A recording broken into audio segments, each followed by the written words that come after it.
Are you ready, Mr. Pretorius? Thank you, Chair.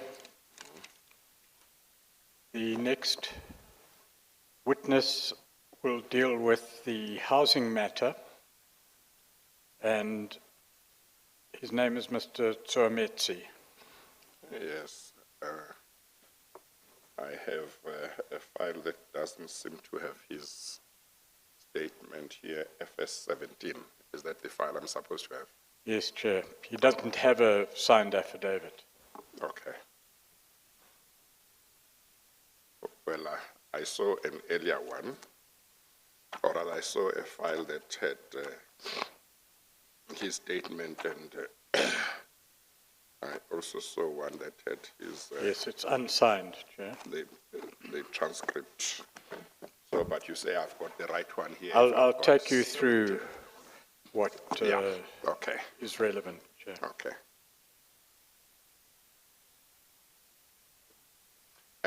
Please admit.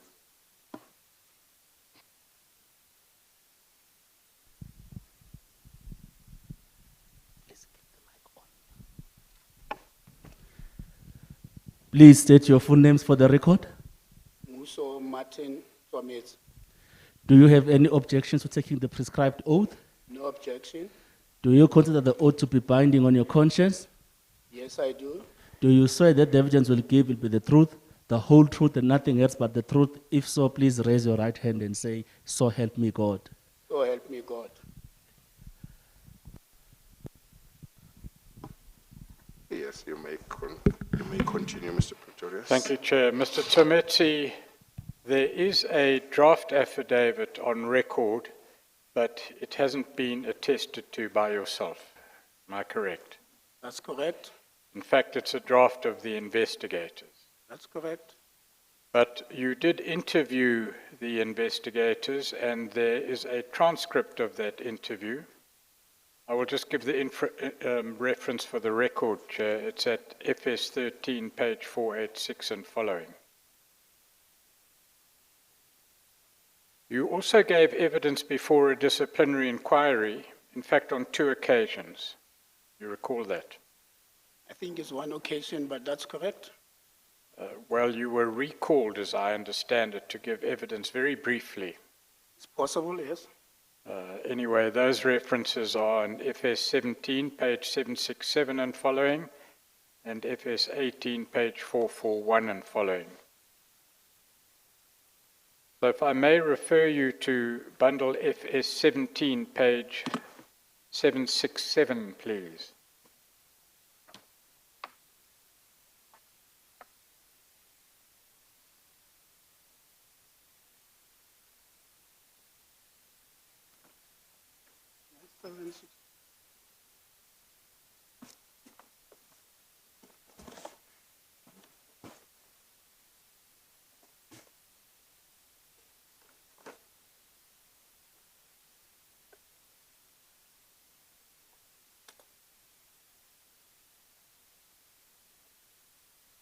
You would go to page 767, please. I'm there.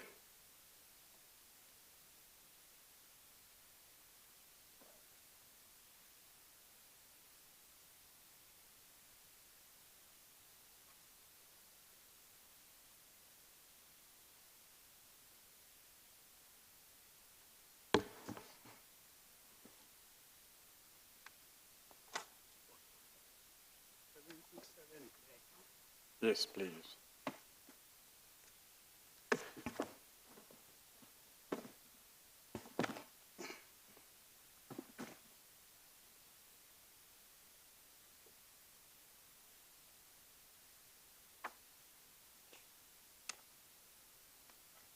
Yes. This is the transcript of your evidence before the disciplinary inquiry. That's correct. And I will in due course refer to it.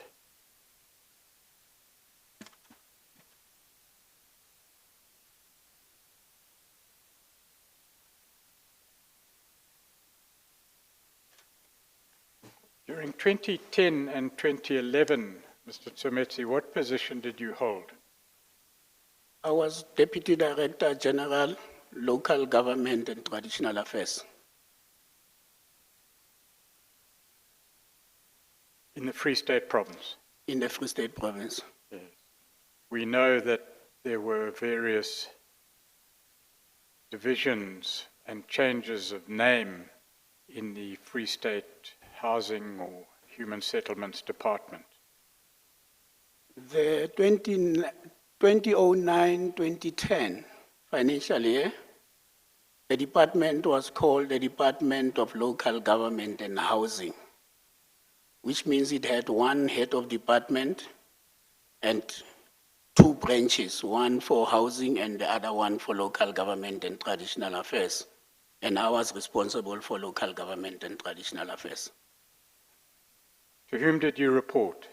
I reported to the HOD then, who was Mr. Kopung Radikonsane.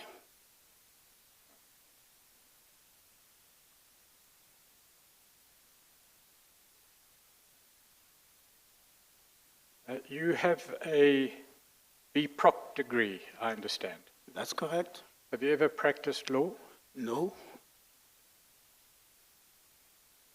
We have heard evidence about the sequence of events in 2010-2011, Mr. Tsometsi, and I don't intend to take you through all those events. If they become relevant, you will no doubt raise them when they do become relevant.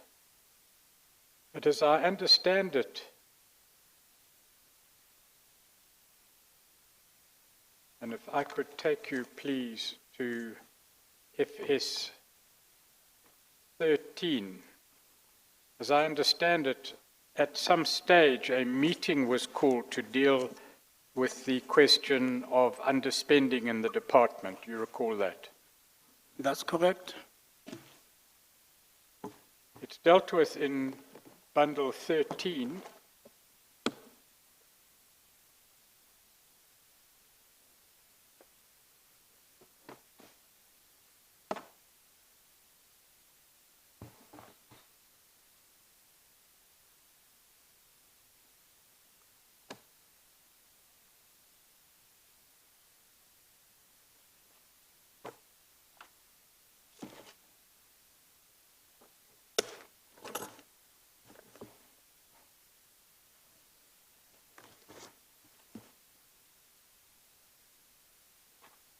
At page 485 and following, just to place this document on record, I'm sorry, page 485 of FS 13.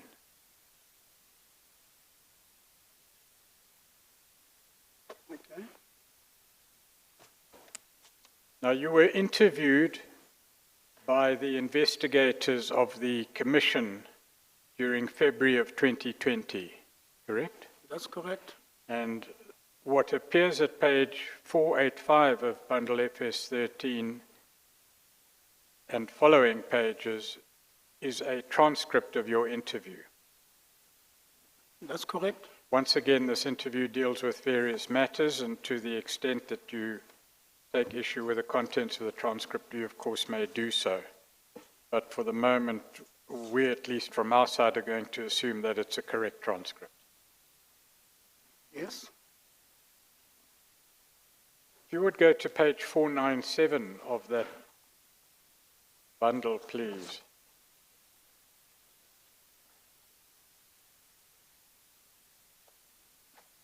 Yes. The department would have submitted a business plan to the National Department of Human Settlements for the year 2010-2011, correct? That's correct. And what occurred during the course of the year was that the National Minister notified the MEC and the DG at the province, or the head of department at the province, that there was a problem of underspending. That's been the subject of much evidence. We needn't go into the detail. What I'm interested in is the response to that notice. Correct? That's correct. So the MEC and the HOD receive a notice from the National Minister to the effect that the province in the Human Settlements Department is underspending, and the Minister requires some sort of response. That is the position where we start, correct? Yes, the Or at least- minister indicated under expenditure and requested the province to present a plan of how they will deal with the under expenditure. Yes, and that we've known as the Expenditure Recovery Plan. That's correct. Was a meeting then called in the province to deal with that request from the Minister? That's correct. You deal with that at page 504 of the transcript.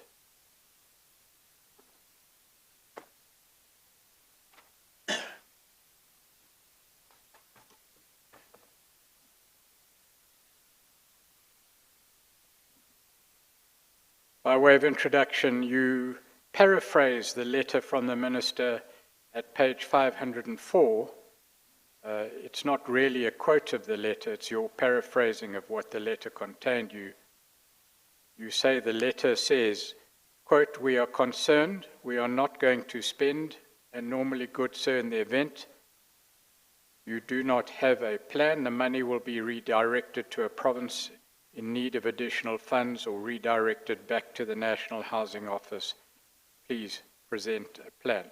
Now, although those weren't the exact words of the communication, that is the import of the communication. It's a general principle that is applicable in dealing with spending and under expenditure by the relationship between national and provinces. In response to that communication, a meeting was called, as you've said. That's correct. That meeting would have taken place during September, October 2010. Correct. Who chaired that meeting? In the first meeting that I was invited in, the chair was, or the MEC was present and the CFO was present. The HOD was not in the province in that first meeting. I think he had an official engagement outside the province. So the CFO stood in for her, and the MEC was also present in that meeting. And who But was who the chaired CFO? the meeting? I was not party to the original meeting, Chair, because I was called into a meeting where people were already sitting. So because the MEC is the most senior, in that meeting, it was the meeting of the MEC. Yes, so it would be the MEC who chairing. would chair the meeting. Yes. Yeah, okay. That's Mr. Zwane. That's correct.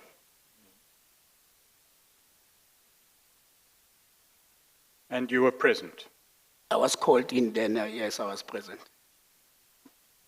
Yes. So you were called after the meeting had started. Yes, Chair. Do you have an idea how long after it had started, or you don't know? I think it should have just been after maybe they have done a roll call. Oh, And just then a- they asked who else is here. Then people said, no, Twame is in his office. Yes. So I was called. Oh, so- Because when the meeting started and the purpose of the meeting was explained, I was in the meeting. Oh, so for all intents and purposes, I was you in the were there meeting. throughout the meeting Yes, in Chair. terms of substance? Yes, Chair. Okay. All right. You deal with the content of the meeting on page 507 towards the second part of that page. What was discussed? How did the chair deal with the meeting? The principal chair was that we've received this concern from the minister. The province is expected to develop a plan. I'm expecting officials to develop a plan. And that is when we started to say, what is it that we can do as officials? Were various problems associated with the underspending issue discussed? In order for us to deal with a program, we had to go through what I will call, for purpose of this presentation, a project plan. That when you build a house, you first need to make sure that you have beneficiaries. So the question was asked, officials that are responsible for beneficiaries, what is the plan? How far are you make sure that everything that needs to be done in relation to beneficiaries is attended to. The second will be the component that deals with land availability, sites, so that people are able to build. So those officials were then mandated to do exactly that. Then there was a third responsibility that deals with technical officials that will then have to be in contact with organizations like NHRC that deals with technical quality assurance. They had to deal with that. Then there were issues. Sorry to interrupt, the NHBRC. Yes. Yes. Then there were issues around ensuring that the approved projects will then be captured. Normally we use a system, electronic system called HSS, which is where approved projects, list of beneficiary sites will then be captured. So that had to be dealt with. And all that was then populated in terms of the plan. And from there we then said, how then do we turn around the original plan to meet the current challenge? Right. You said on page 509 of the transcript, at the bottom of the page, that after the problems had been discussed, and I quote you, "That is where I come in. A meeting says, can you go and investigate? What is it that can be done? So I go out of the meeting." And Mr. Swanepoel, the investigator, says to you, "So who directed you?" And you answer, "The meeting. It is a decision of the meeting that we said yes." Just explain, please, to the chair what was happening there. Chair, I thought we were still dealing with the development of the turnaround plan. The second meeting that is being talked about is the second meeting. Later. That came later.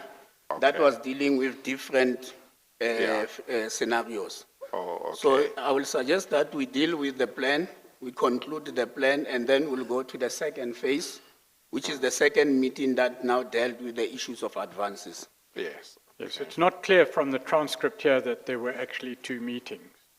In fact, as one reads it,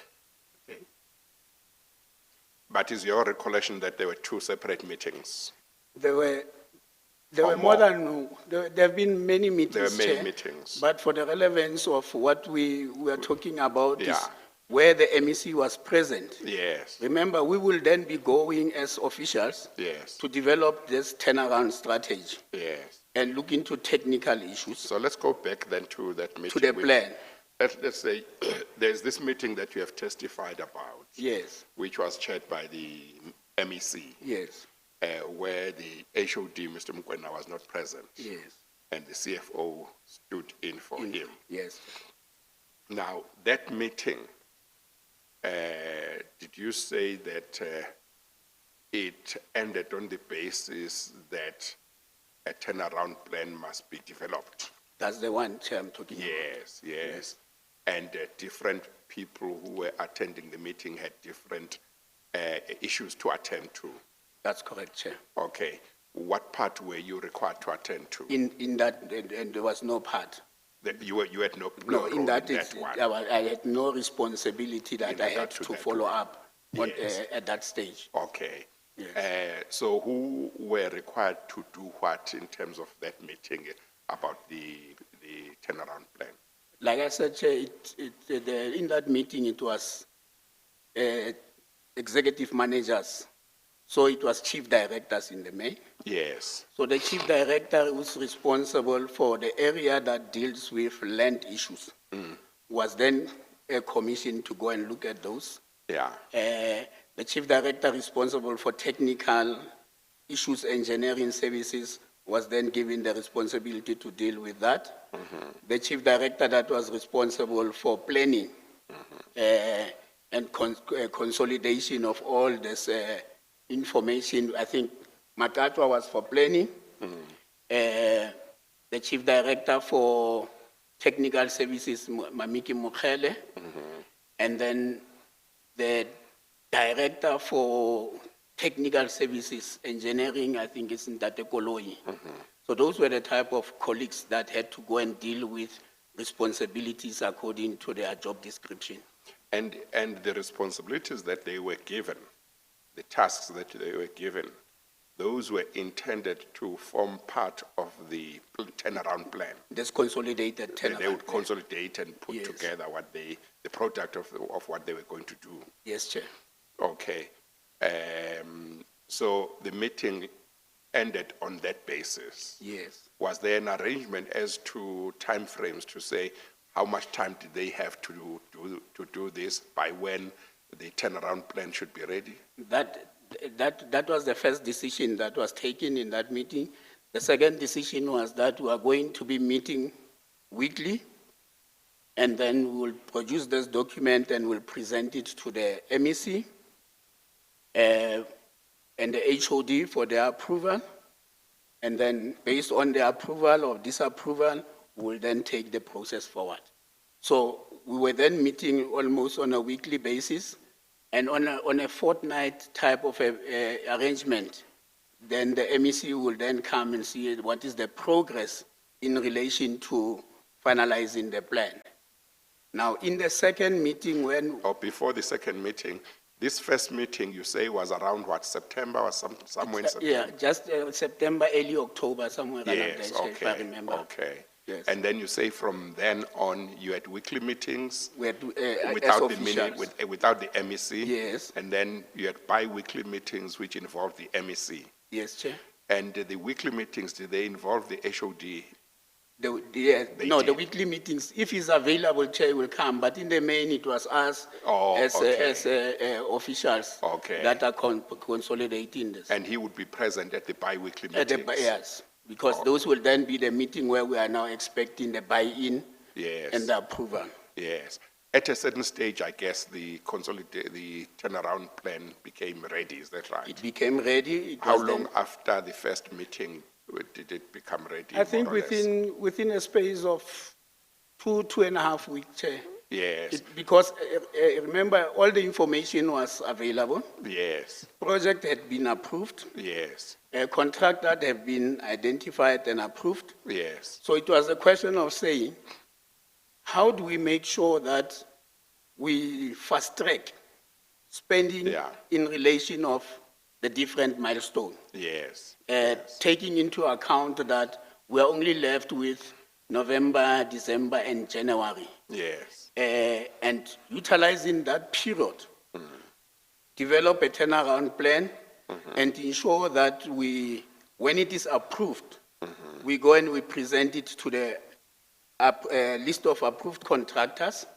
And if they buy into that, we are then able to forward it to national and say, this is our plan. We should be able to implement it.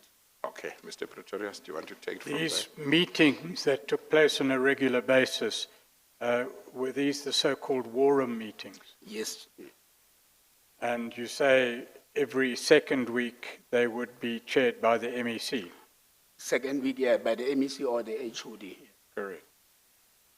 Let's go to the point where you came in, where one of these meetings said to you, please go and investigate what can be done. Was that one of the bi-weekly? No, Or no, Chair. it's a separate one? Sorry, just let me just ask for your indulgence for a moment. We don't have a sworn statement of yours to work off. No, I'm fine. We only have your interview, and so there may be There's some sequencing. disconnect in the sequencing. I accept that 100%, but that's all I have to go to. So, but I would like you to deal with that meeting. Well, in dealing with this meeting now, Chair, after we have received an in-principle approval of the turnaround plan, we went to Velcom to go Okay, and, I'm sorry, in principle approval by whom? by the HOD and the MEC. Okay, all right. Then we went to And that would Velcom. have happened around about when? That will now be in the middle of October Middle of towards. October. Yes, now we're moving towards November. Okay, all right. Yes. And what was approved is what we have here as Yeah. a What do they call it? recovery plan. Recovery plan. That's yes. that's what was approved. That's the one I'm talking about. Okay, and then you took that to Velcom.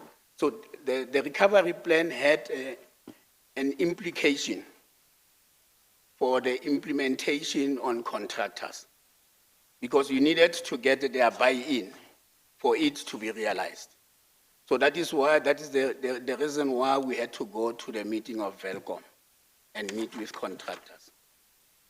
So Before you go to the Velcom meeting, it's important that we get the sequencing right. Just have a look, please, at page 510.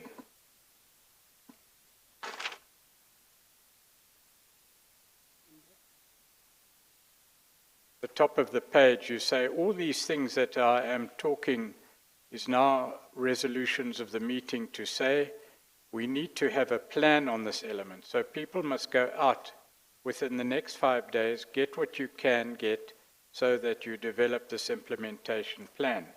So my responsibility was to say, how do we support contractors to get material?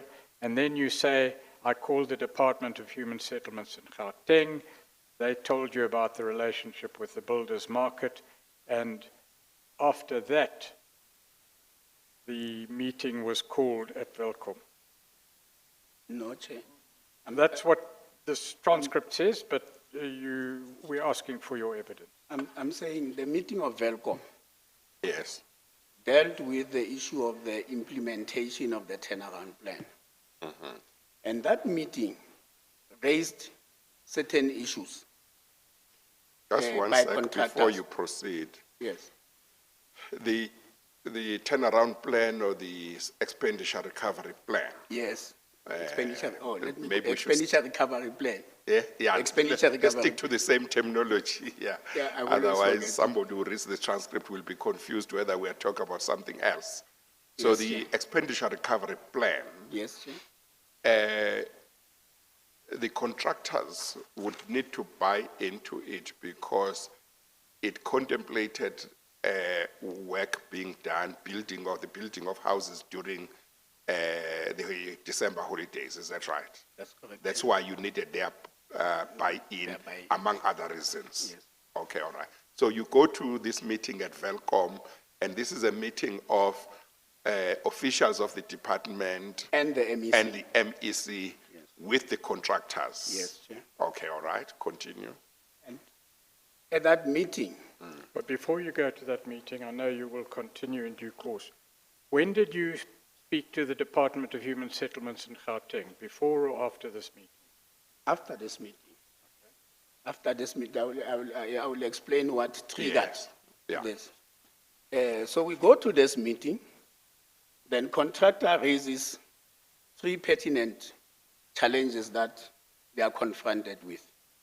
The first challenge that they raise is a challenge to say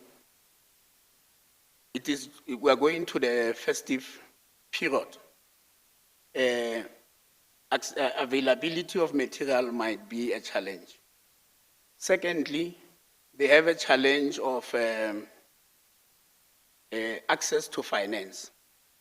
Thirdly, by us as a department or as government saying to them that they must intensify work during the December festive period, it will then require that they must employ more people, which then means that they will have to be spending a lot of money with relation to the labor costs.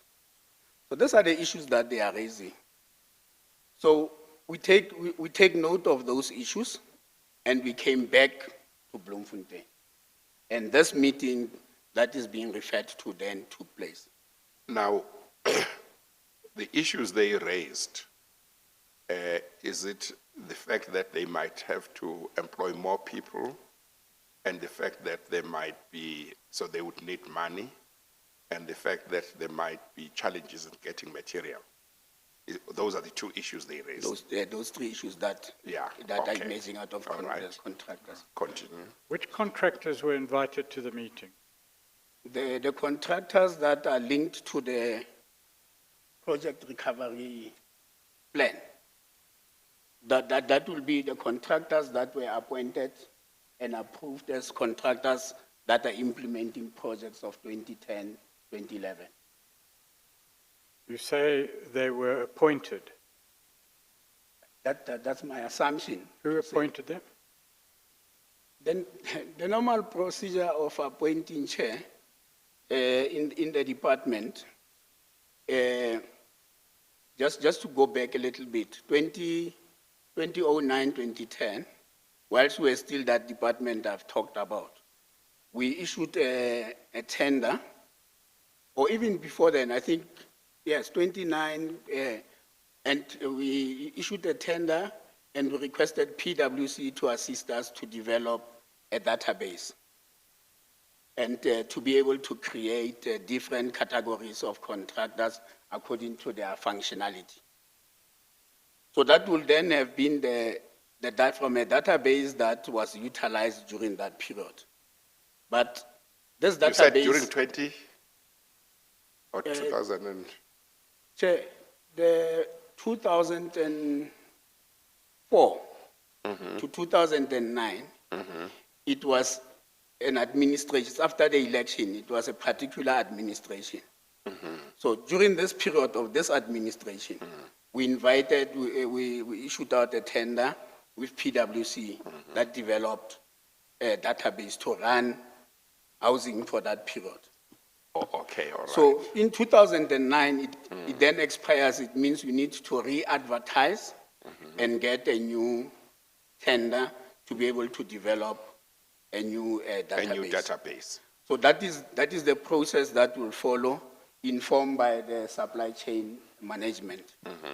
Yes. But So now, when I say they were appointed chair, because I was not party to that process, I will assume that it is in line with that supply chain management process. Well, but the point is, you knew about a database that applied during the period 2004 to 2004 to 2009. 2009, yes.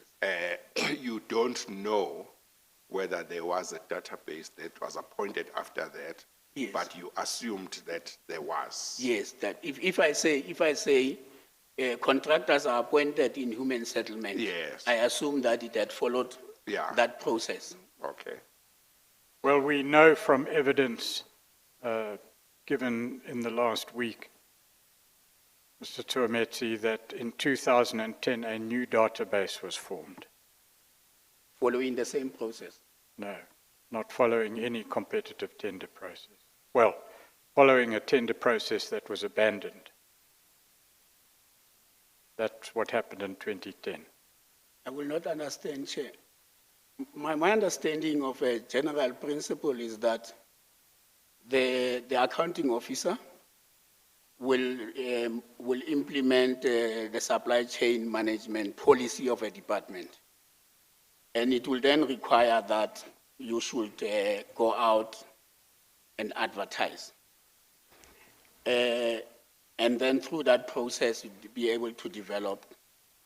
Now, if there has been deviation. You mean develop a database or develop what?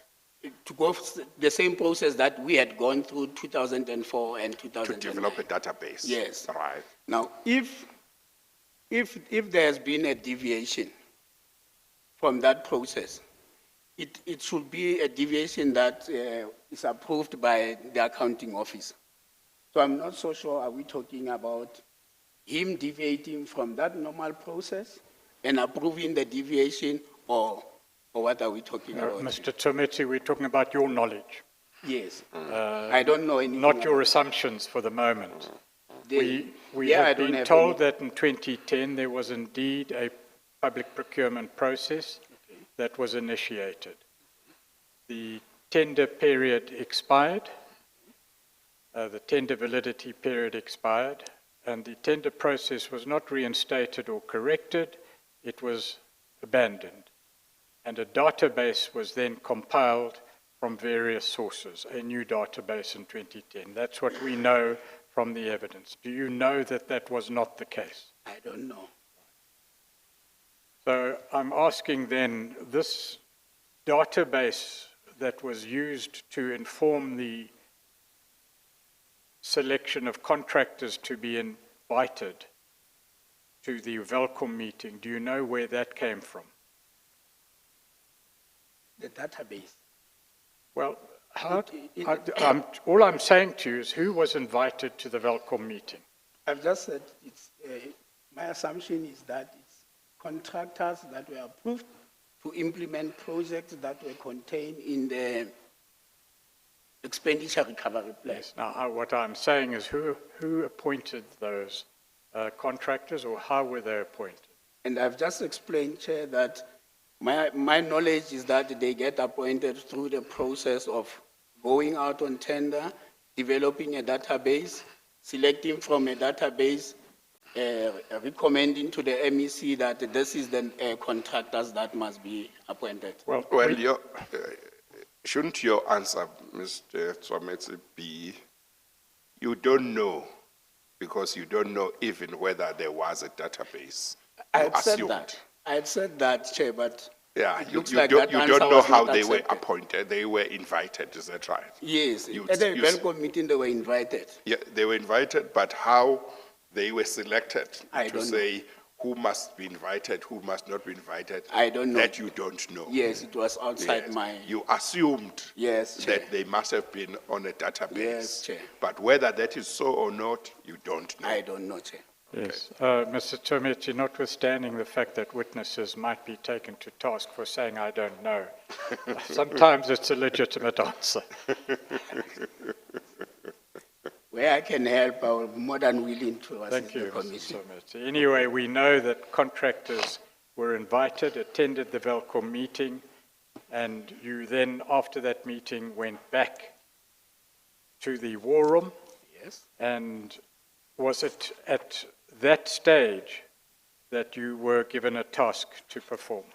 So in this meeting, So just before you go on, when would that meeting have taken place? Sometime in November? Chair, it should still be within the October. If it is in November, it should have been maybe early. I'm not definitely sure in terms of the dates.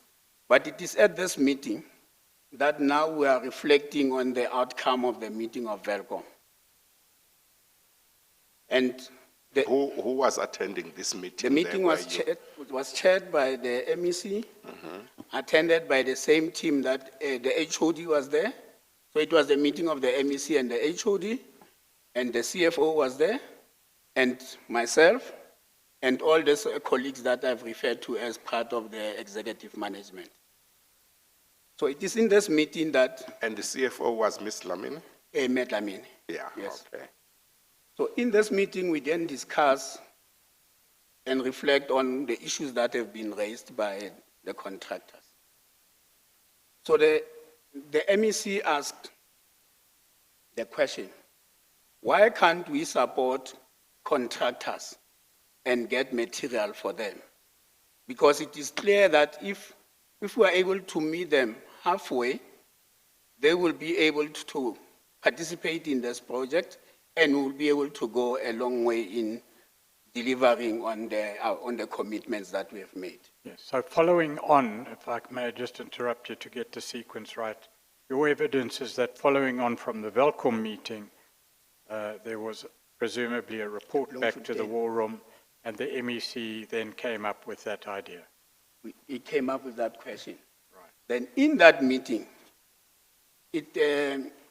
Chair, I will not be sure, but you said I should not say I assume, but I will not be sure. But the issue was raised to say, no, in the previous projects of the previous year, we had a situation where we partnered with NACHA and were able to buy material for contractors to be able to contract in a project. For the record, that's NURCHA. Yes. Right. So, discussions took place about, is this the right way to go about? Will we be doing the right thing if we say we are buying material for? So the meeting decided that I should go and do a research on this advancement informed by the fact that there was this natural advance payment that had taken place. So I'm giving this task to go out and research on this matter.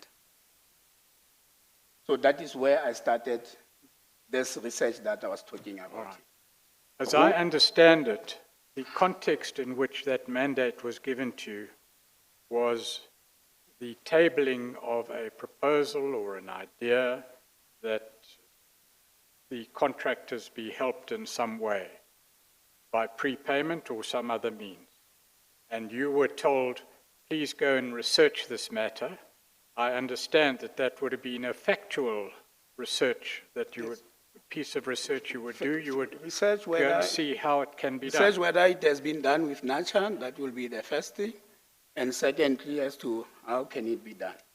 Well, I thought you also said at the meeting, it was said that you should look at whether it would be right to do things this way. No, I'm saying the discussions. Yeah, the discussions, yeah. It was not said that I should go and investigate whether it should be right. Yeah, I mean, out of discussions, many views are being expressed. yes. But the end result was that go and investigate this advance payment. Yes. Yes. You see, if your mandate was go in and investigate this issue, it could be argued that that included whether it would be lawful to do it, whether it would be Within ethically the right to do policy. it within the policy, Yes. and whether it would be a wise thing to do. Yes, You know, Chair. it could be argued to be quite broad. Yes, it's a broad mandate. It's a broad You mandate. are being thrown there to Yes, say, go yes. and see what is happening and come up with an Yes, answer. that's right, yeah. Yes. Now, so I would ask the question, is that how you understood the mandate to be as broad as that, or not really? I just took it as this broad mandate, As Chair. broad mandate, And I okay. went out with that understanding that this is this Yes. broad mandate. Yes. Go around, see what is happening and come Yes. with Okay. what. Okay, Mr. I Pretorius? think go into some detail and please itemize the mandate as you understood it. Yeah. Like I said, Chair, the mandate was go out and investigate this advance payment, taking into account that in the previous year it was done with nature. That is how it was. Yes, and It my was- it never question- had any elements. Yes, well, it never had any elements, but you would go and investigate where it had been done and how it had been done. No, that was the where and the how is what came out of my initiative. Right, so it wasn't the mandate, the where and how came out of your initiative. Yes. But the mandate said go and investigate this prepayment system. I don't know, I call it advance payment. Advance Yes, we payment call system. it bill payment, yes. Yeah, well, that's maybe an important difference in the terminology, but you had to go out and investigate this advance payment system. There were no specific mandates given to you with, other than that broad mandate. What did you actually do then? So the first step that I did, Chair, was to go into the resources of national parliament and try and find out as to what presentation has been made at that level by the national department in relation to housing. So if you go into all presentation of different portfolio committees, there's one portfolio committee on housing, that when national departments or any other entity appear, you are able to get their presentation of what is it that they are saying, what is the situation in relation to the sector. So that was my first take. So I went in there and I was able to get a presentation that deals with this era of 2009 to 2014, which is, remember, Chair, that after the election of 2009, we now moved away from just implementing a project. We're now moving into a human settlement approach. So the policy was no longer housing, but it now became human settlement. And because it became human settlement, it had different elements that are trying to assist government to deal with. So I went into that, and I came across that presentation, and I also went into the National Department website, and I came across the policy on the breaking new grounds, which is a policy that was now giving meaning to those human settlements that we intend to implement. In reading that policy, a problem statement was presented in that policy in the breaking new grounds. And to paraphrase that program statement, it says, since the new dispensation, since 1994, in the sector of human settlement, established and well-resourced and well-capacitated contractors have pulled out of providing support to government, creating an opportunity for SMME and medium contractors who lacks capacity. In the main, they lacked capacity in financial access, in accessing material, quality material, and in technical access. So in my mind, the same statement that was said by the contractors is now contained in a government policy to say this is a problem within the sector. So I said to myself, yes, there is a diagnosis, but what is the prescription? Then I started investigating contractor development or contractor support.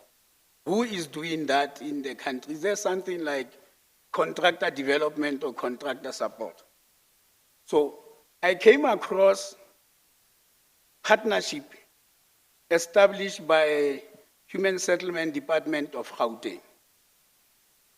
I called them to say, I'm busy dealing with this type of research. I see that we had a partnership between with the private sector to support contractors. Can you give me more information on that? They then said, no, speak to our legal section. I spoke to the legal section. The legal section says, yes, we have what we call a tri-party agreement. The building material, government, and the contractor, where government is supporting the contractor, but there's also partnership with this building material company. I requested that copy to also be forwarded to me. So it was forwarded to me. So that was the second now part of my research outcome. The third part was that I then went to NACHA, wanting to understand whether is it factual that they had this program of supporting contractors working together with us as the department.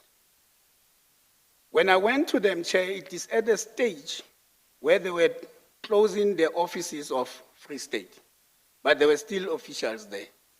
So the officials then said to me, no, but the person that was managing this whole thing is having a private company. Mr. Heschel, I don't remember, Heschel Kotsios. So his company is First Inc. I called him to the office. I asked him, did you have something like this that you had managed? And he gave me how they had managed it. He gave me how to mitigate the risk. In everything that he had said, Chair, is that you need to have partnership with the material suppliers. You need to have a very strong monitoring and evaluation team that will then be the one that is doing for yourself reconciliation of collection of material and so forth. So I came back and now with these three outcomes. And then I said, we have contracts with contractors. Are we not able to amend the contract that we have and create an addendum through this process that will ensure that contractors are able to be supported, so that the original contract should then be able to be amended to include the support that we came about. And that is what led to me putting the document that I put and I submitted to the HOD for consideration. It seems to me that what you did was you looked at parliamentary records, you looked at the nurture experience, and you looked at certain other experiences in Gauteng, right? And you collated all those and you transformed them into the ideas in your document. Yes. Correct. So at no stage did you sit down with a particular proposal and go to the Public Finance Management Act, the Housing Act, or any other legislation and compared the proposal to the provisions of the legislation. You didn't do a technical legal opinion. No. For me, it was around, here is what I found. I'm of the view that maybe if we support the contractor through the contract that we have, and we amend that contract and create an addendum through this tri-party system, we will have achieved what we wanted to achieve. Right. What is of concern perhaps is why was this being done in November of a financial year ending in March? Why hadn't all this work been done earlier? Chair, because there was a consent triggered by the minister. So The minister had raised to say, look, I have approved your plan. We are now moving towards end of the financial year. There is no performance. Yes, that I think is consistent with what the other witnesses are Yes. saying, that the need for this plan was to address the problems of the minister, Yes. to avoid losing the money. Yes. But a question that arises, Mr. Tsomesi, is here you officials of the department are there. You were the Deputy Director General. I don't know if you were the only one in that position. So you were the second in charge, I guess, in terms of hierarchy in the department. Maybe the CFO was on the same level as yourself, I'm not sure. You were high up there. The department had been given more than 1 billion rand, had been allocated 1.3, 1.4, I can't remember how much of that came from the previous financial year, but more than 1 billion rand to build houses during the 2010-2011 financial year. The letter of the minister, I think, came in October, or was it September? I think middle September. Maybe or September. October, yes. But it looks like you were about 5 or 6 months of the financial year had gone. And from what other witnesses have told me, or just one of them, no houses had been built as yet in terms of the 2010-2011 allocation. There might be houses that were built with the 2009-2010 financial allocation. Now, why is it that it takes the national minister in Pretoria to get you to say, hang on, there's a problem. We are not building houses. We are not spending the money that has been allocated for the benefit of the people.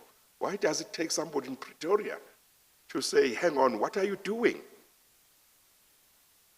Chair, You are part of the leadership of the department.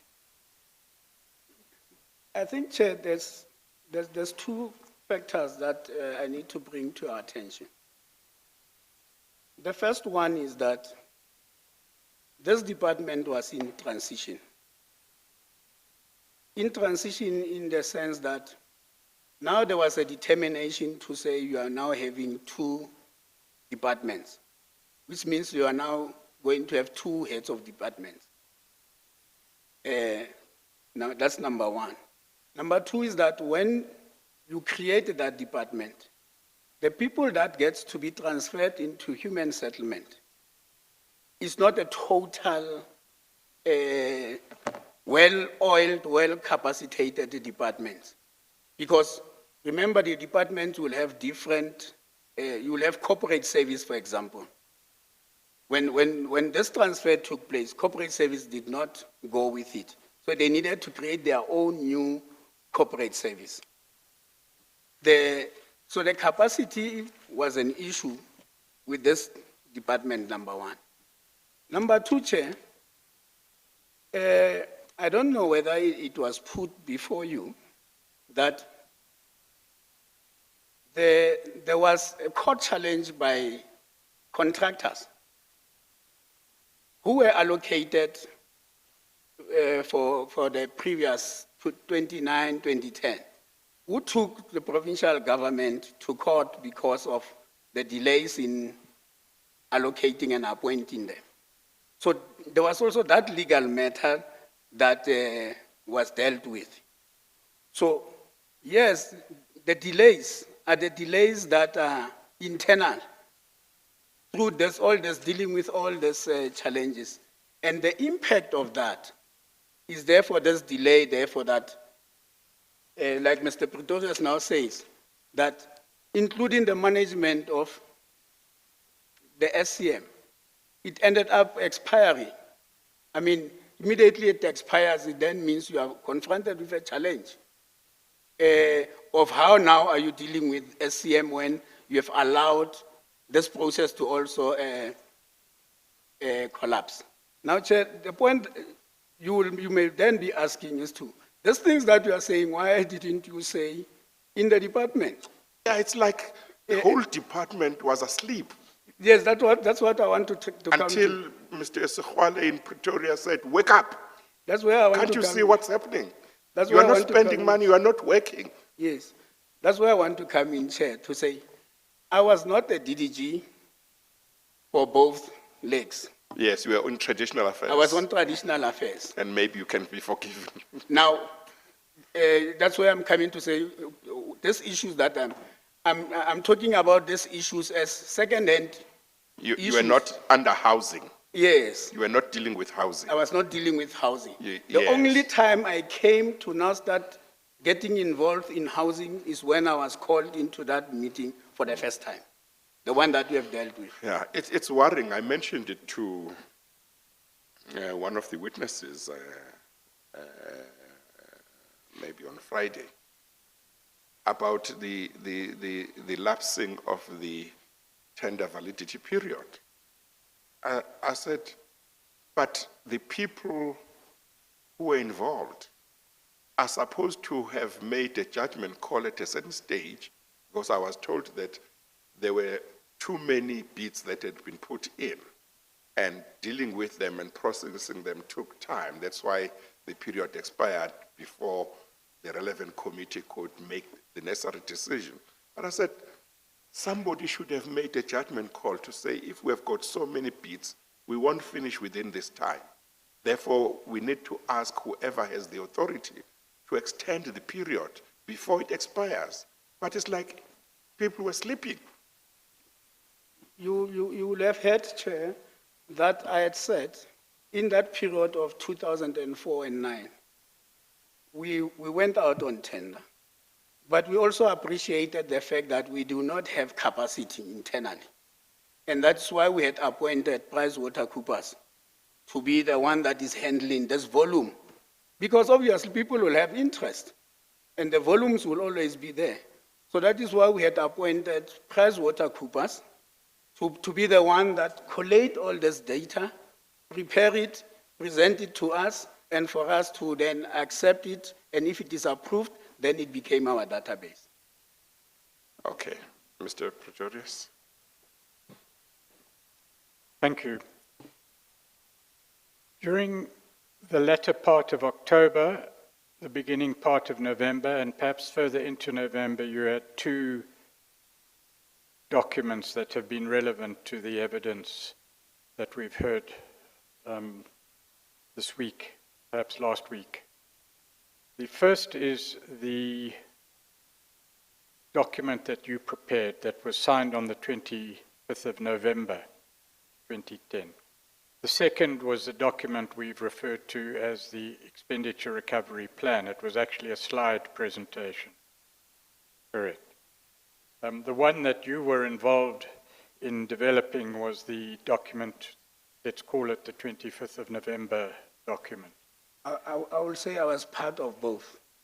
Were you part of the ERP I was part as of well? the fact that I did not have specific function does not mean I was not part in, I was part of that because I was part of that meeting. Right. Now, both documents had to go to two committees which involved the National Department. Would you tell the Chair what those meetings were? No, Chair, the point that I was trying to convey to the investigators, which might have not come clear on the transcript, is that when the minister raises concerns and say, develop a plan and let your HOD present that plan to the Director General. Immediately the plans are developed. The HOD of Free State will communicate with his technical counterpart, who is the Director General, and share the plan with the Director General, with the intention that the Director General will then apply their mind and be advise the minister. That is one communication channel that I was explaining. And I indicated to say this communication channel, in terms of intergovernmental relations, is called MINTEC, because it is where technical officials are meeting. Yes, we've referred to it, or other witnesses have referred to it as technical MINMEC, but yes, what is the correct abbreviation? They are doing it the other way around, technical MINMEC. And then I'm saying it's MINTEC, so Ministerial Technical Committee. That sounds better. Yes. Now, the second part will then be the political oversight, political communication. And that will be between the MEC that has the relationship to communicate with the minister, and the MEC will then be able to communicate and say, in line with your concern, we have developed this plan, and the plan has been forwarded to you. All right. Those are the two channels I was So the two, in fact, these two channels took place, these communications through these two channels took place at two meetings we know that were held in November 2010, on the 18th and the 19th of November 2010. On the 18th of November, there was a technical MINMEC, or a MINTEC, and on the 20th November, there was the political oversight meeting, the MINMEC, where the minister would have been with the MEC. Yes. Now that second meeting, we know that the MEC and the HOD were not present. Mr. Matlachwa attended, right? We have evidence as to what happened at that meeting, or those meetings, and we have evidence, we have the minutes, actually, which we've dealt with. But what is interesting, you told the investigators that Makachwa and Makwena came back from those meetings, or Makachwa came back, reported to Makwena, and Makwena reported back. What did they say? Chair, what I said to them is that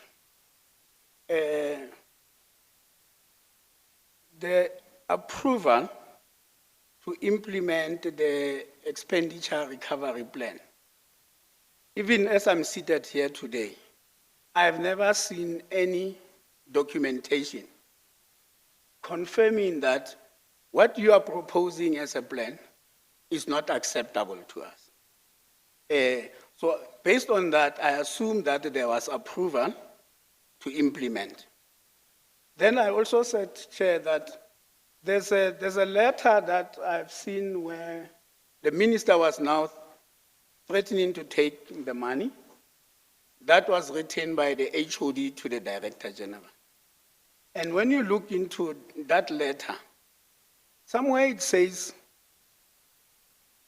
based on the agreement that we have reached with the delegation from national, that meaning the delegation that was in the province, we agreed that we will be reporting on a quarterly basis to you. If in the evidence there's such a letter, I will appreciate if we can, We'll get can there. go to it. We'll get Because there. I'll put several versions. It will explain, Chair, that where do I come from when I say there was an approval? Well, So, but am I correct in saying, in understanding your evidence to be that you are not sure that there was approval, but you thought that, or you assumed that there was approval? The second part, Chair, Yes. is that the document that I developed in November, after developing that document, remember I received the instruction where the two authorities were in the meeting, the political authority and the administrative authority, which says go and invest and research on this thing. So when I developed that document, I gave it to the HOD. I wrote it to the HOD and I gave it to him. He approved the document. We'll come and deal with that. He approved the document. So to me, he said, leave this document. I will come back to you. He later called me around about 5 and said, the document has been approved. You need to start working on the preparations of documentations. So at no stage did I get an impression to say, this that we are trying to do has no approval, whether from national or within the province. But equally, at no stage did you get told expressly by anybody that the National Department had approved the plan. Is that correct? Expressly told that we are going to present the plan, but Yeah. as to approval, yes, Chair. Yeah, okay, all right. Yes, Chair. Mr. Pretorius? all right, so as I understand your evidence, you assumed that the plan could go ahead because firstly, you never saw a document saying that it couldn't go ahead, and secondly, you referred to a letter which we will deal with in due course. In due course, I will put the various versions of other witnesses to you for your comment. But would you go to page 529, please, of FS 13? Yeah.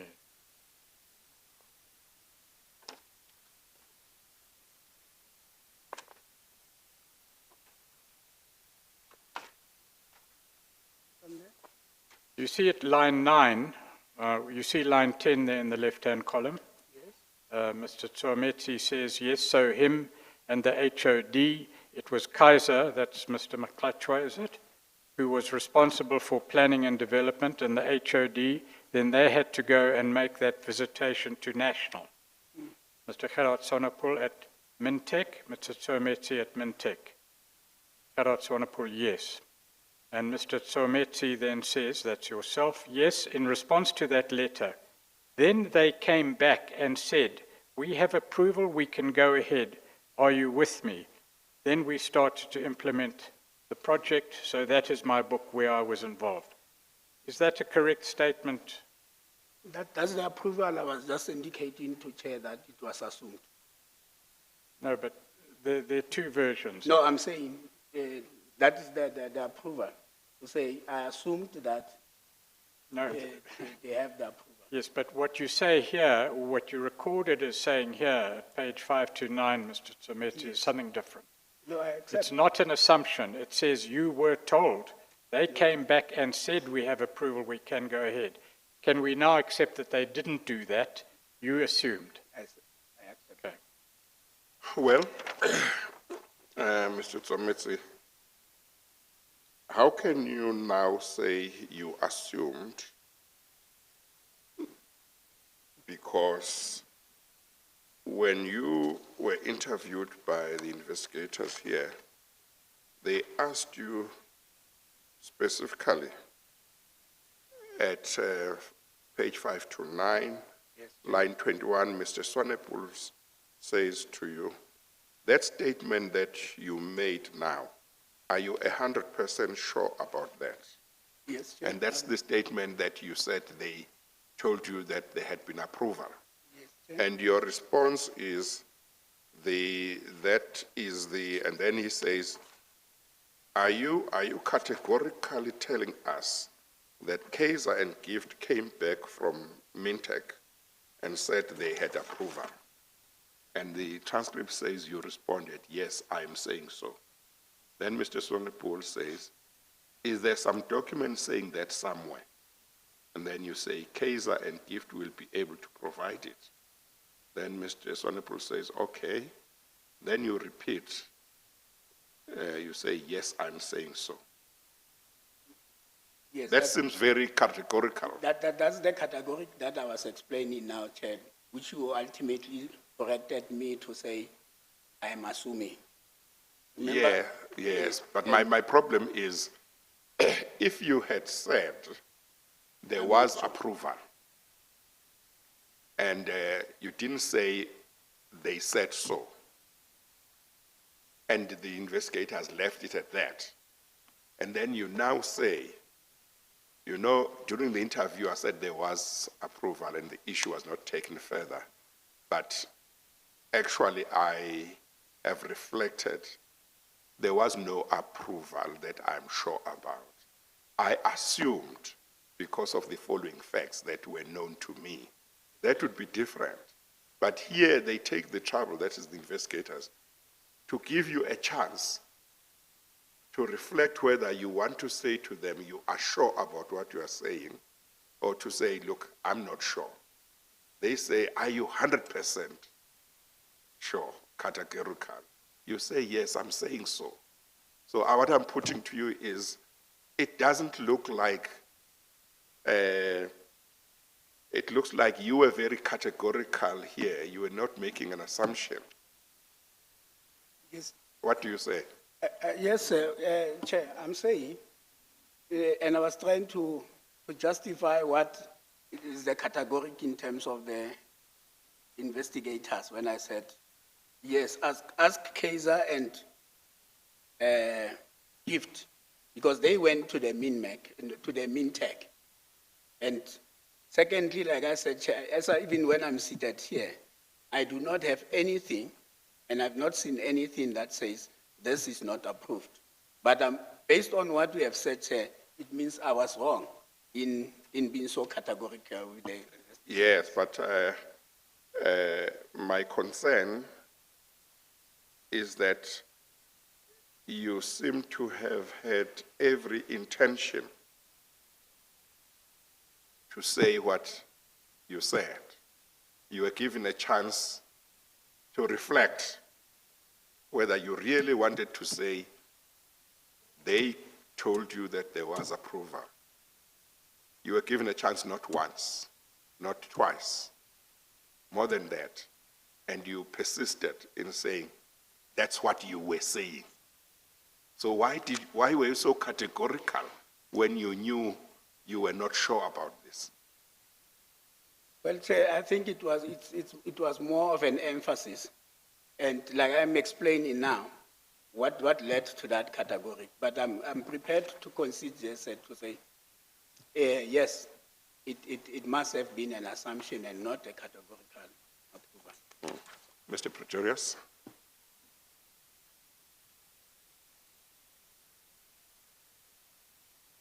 Well, So Tsometsi, do you accept now that the two versions can't live together? You, on the one version, assume from the absence of certain facts and another letter that a certain attitude was taken by Minmec or Mintec. On the other, you say you were directly told. They can't live together, those two versions. I accept. Because you repeated it at page 551, line 22. 551, line 23, in fact.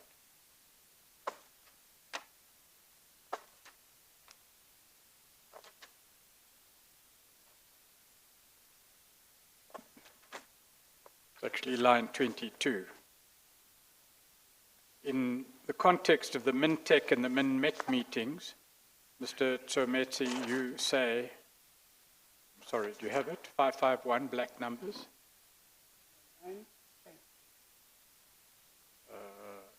Line 22, but have you got page 551 there? Okay. Line 22, near the bottom of the page. Well, at the bottom of the page.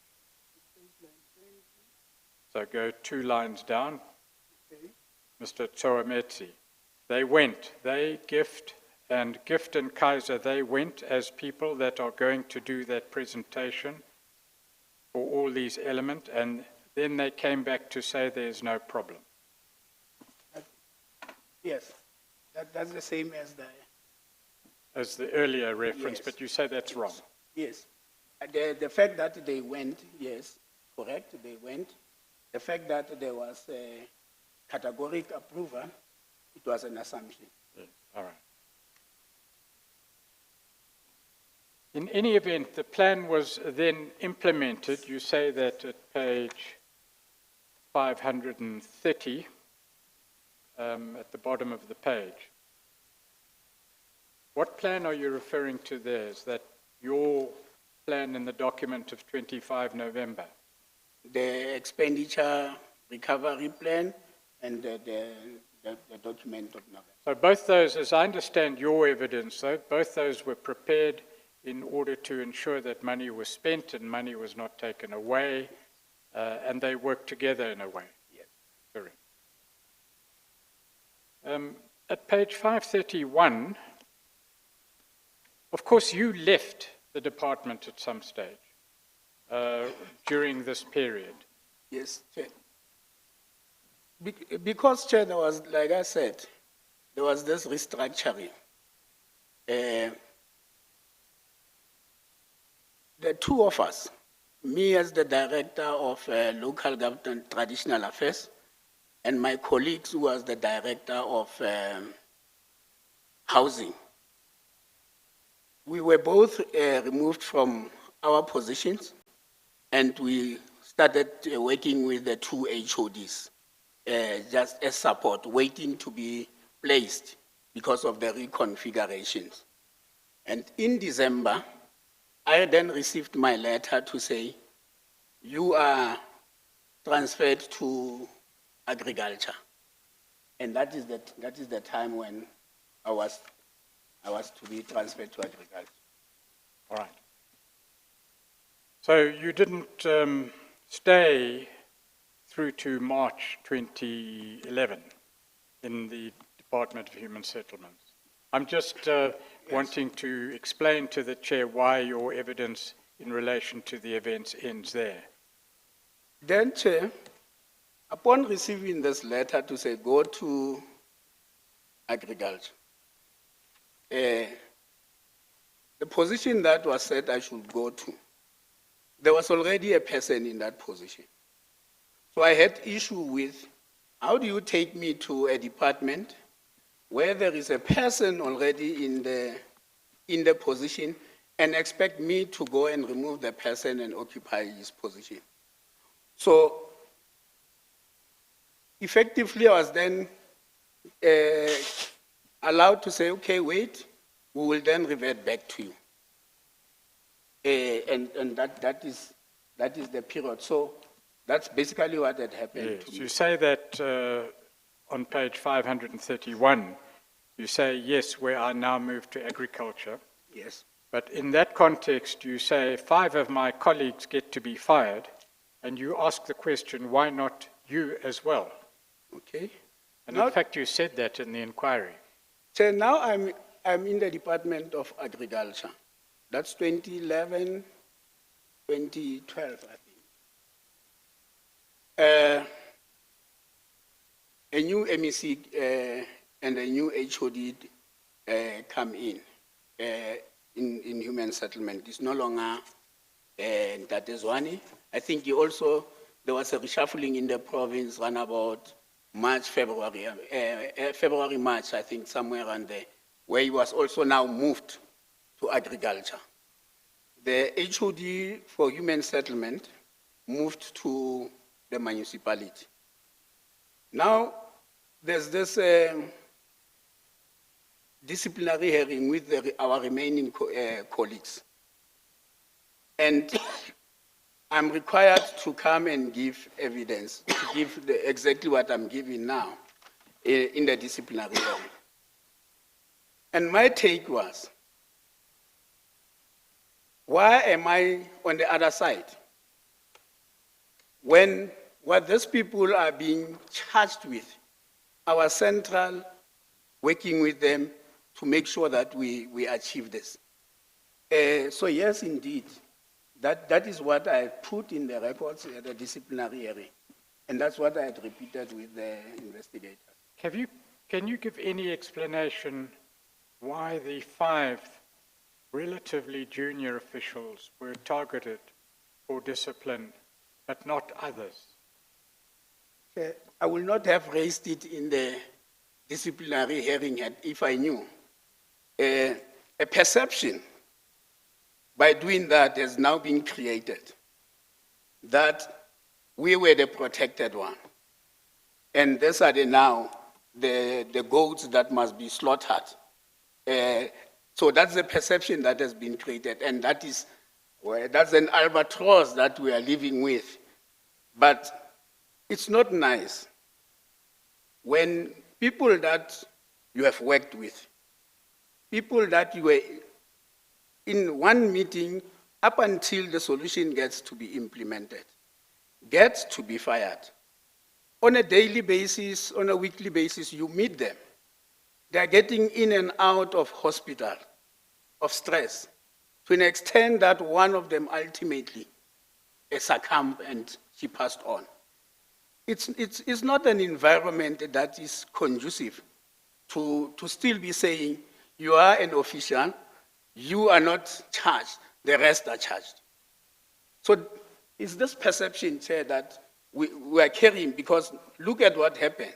I go to agriculture.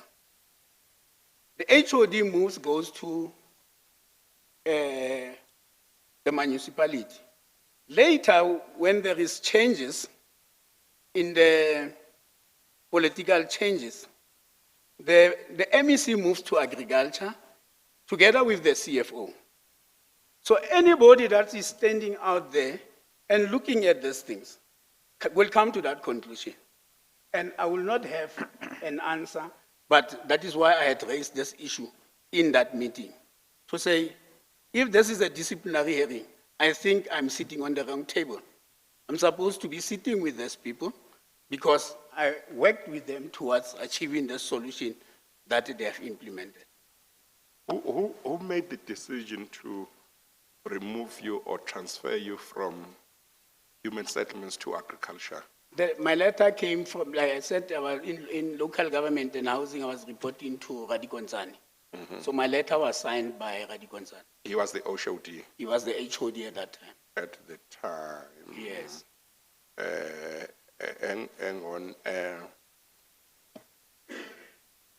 Mr. Mkwena had left. No. Mr. Mkwena was still the HOD. When I left, he was still the HOD for human settlement. Yes.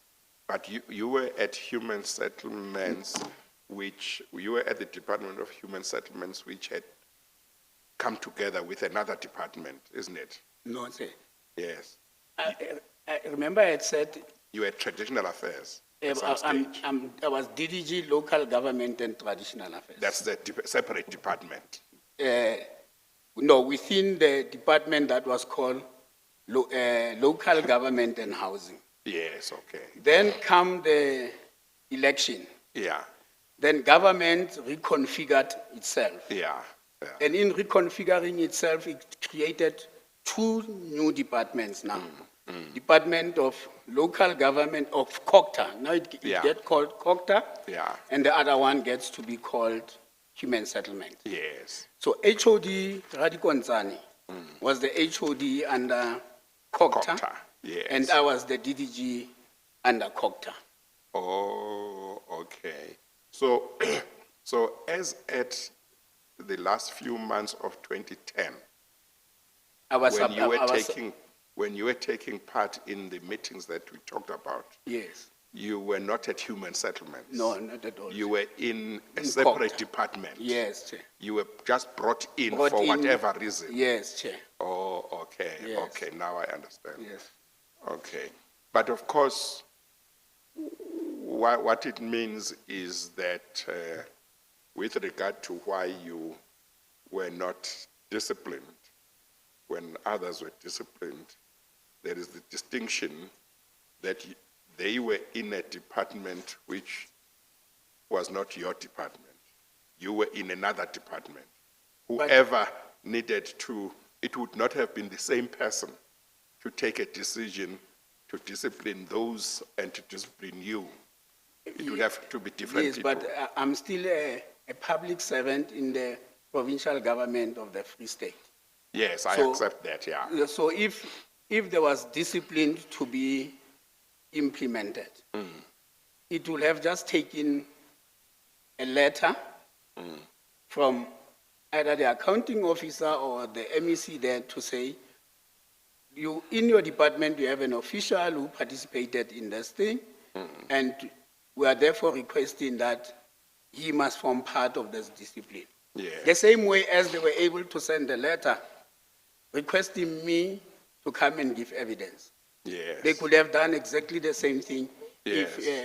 if they wanted to discipline me. Yes, but at least I think, at least what I didn't know before, what I didn't appreciate, I thought you were in a certain wing of the Human Settlements Department, whereas you have now clarified that you were in another standalone department, but you had been brought in to assist on a specific thing. So legally, if somebody had to make a decision to discipline you, it would not have been somebody within the Human Settlement Department. It would have had to be the HOD of COGTA. Okay.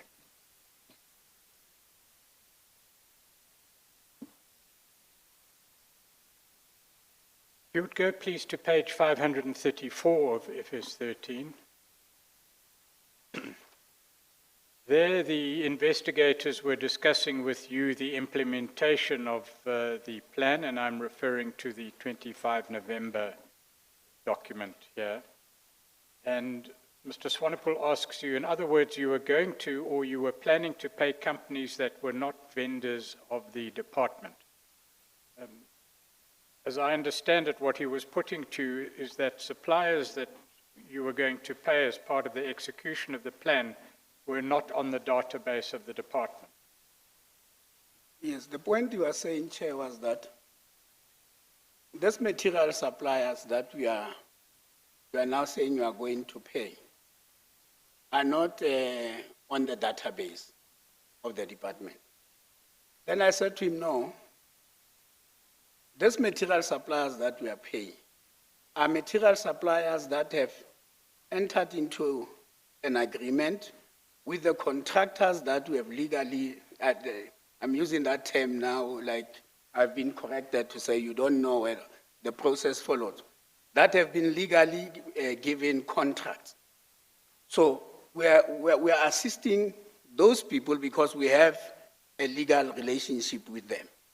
So that's the point that I was explaining. Yes. To. Not suppliers that we are sourcing through a supply chain process. Yes. Okay, I'm sorry, Mr. Pretorius. I just want to make sure my mind can move away from this previous question about inconsistency and discrimination in terms of discipline.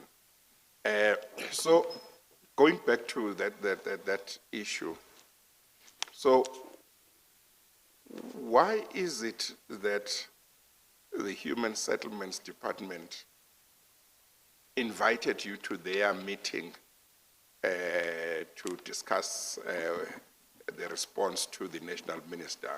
Why were they bringing somebody from another department? Chair, remember what I said is that with this reconfiguration, there are two DDGs, one for local government and one for human settlement, my colleague from human settlement. We were removed from our positions as DDGs. And I'll call it, we're in a waiting room to be placed out of this new reconfiguration that was taking place.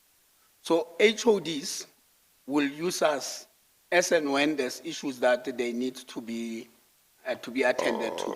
They will then use us. Example, Chair, in order to develop and to reconfigure these two departments, I was very central. I played a very central role there, although it is a corporate service function. But I played a very central role there, working together with the consultants that were appointed. So it was that type of...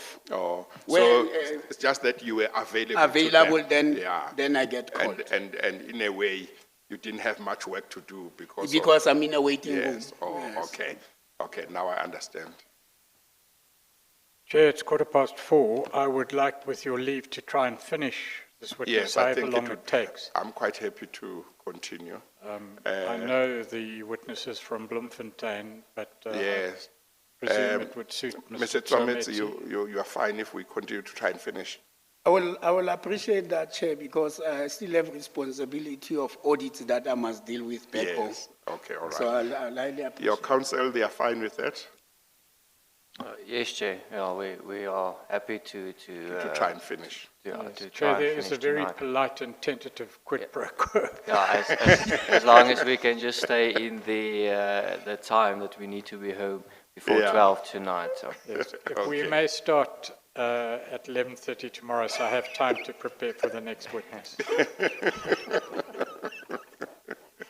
Mr. Tsometsi agrees, I think. Okay. All right. But we can discuss that later. Okay. Is tomorrow's witness represented by the same legal team or? No. Oh, different legal. okay. All right. Oh, you're directing that to me. Yes, Chair. That's the quid pro quo. Okay. No, that's all right. Thank you, Chair. Let's continue. All right.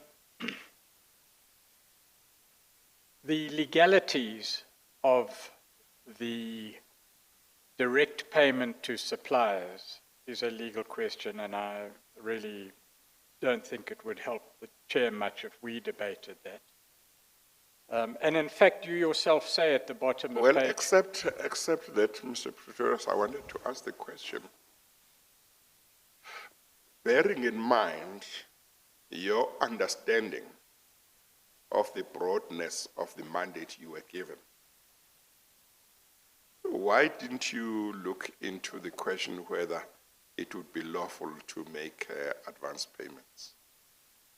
Chair, the only question that I'd asked from the then legal head was the one that I'm talking about. Whether will it be lawful to amend the contract and create an addendum that will allow contractors to be supported? Yes. And what did he or she say? He said an addendum it will be allowed. So he spoke to you on the basis that there were existing contracts that had already been concluded Between the department and the contractors. and contractors. And that made you believe that therefore it would be It will lawful. be legal to Yes. support contractors through this method. Yes. Now, you see, that question is important because my recollection is that both Mr. Mokoena and Mr. Matlachwa said at the meeting that you have referred to as the first meeting, to discuss a response to the national minister's concern. They said Mr. Zwane said he had a solution to the problem, and the solution was advance payments. And Mr. Mokoena, I think, said his response was, but this will be illegal, MEC. I may be mistaken about Mr. Matlachwa, but I think he said the same thing. And they said, Mr. Zwane said he had talked to somebody who had said that this would be legal, but he did not want to disclose who that person is. Do you know anything, any discussion along these lines that happened at that meeting? No, Chair, except you will recall I said in that meeting, that is the meeting after Velcom, Yeah. when we were reflecting on the discussions in Yeah. Velcom. Oh, okay. So Yes, I thought it was the first one. You That's said where, the second that's where one, the yeah. MEC said, Yeah. based on those discussions in Velcom, I think I have a solution. Yes. That we must buy material. Yeah. And yes, indeed, there were discussions to say, is it legal, is it not legal? Yes. But yes. the end result of the discussion was that I should go and do this. Yes. So that is those discussions that had taken place in those meetings. Yes. You see, for me, one, the fact that the mandate was as broad as it was. Two, that the question of the legality of advance payment was raised at the meeting meant that, and should have been understood by you, to mean that it was one of the issues you should look at, because obviously, if this would not be lawful, would not be legal, it shouldn't be done. What do you say to that? In other words, I expect that against the background of that discussion and that broad mandate, you should have looked at the issue of whether this would be legal or not, and your document should have addressed that issue. I hear you, Chair.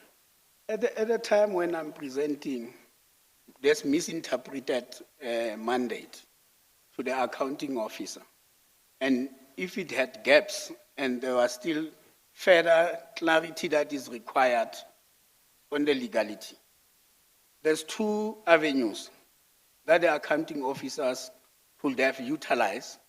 The first one is the head of legal. The second one is the premier, in the premier's office, the provincial legal advice, which is the avenues that are immediately available to an HOD and not to me, that he could have access to say, look, I've received this document and it does not cover all the issues that needed to be covered. Please advise me on the legalities. So yes, it might mean that me coming out of that meeting, I interpreted this according to all these things that I've done. But there were also other opportunities before signing to say, look, in my position, let me take it to the head of legal, or even better, take it to the office of the premier, to the legal advice.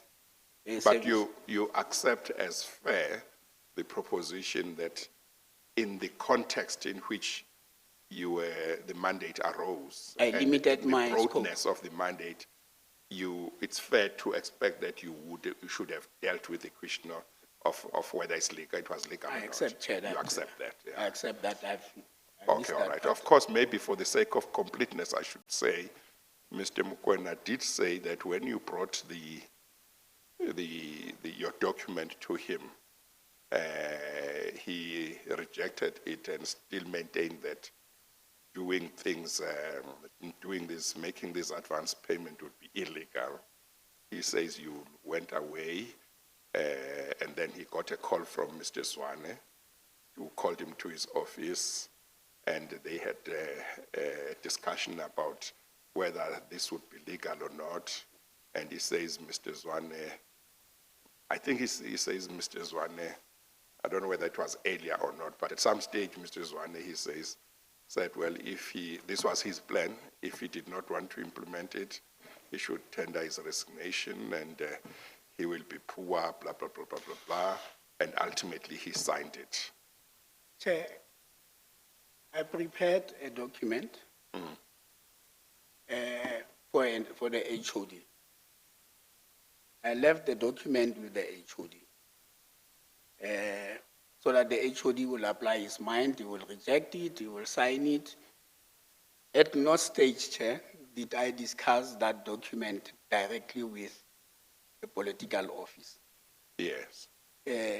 Because my protocol has always been, even if you are in the meeting with an MEC, but your communication to the political head is through your administrative head. So it's another perception that is being created to say I had called the MEC to create pressure on the HOD.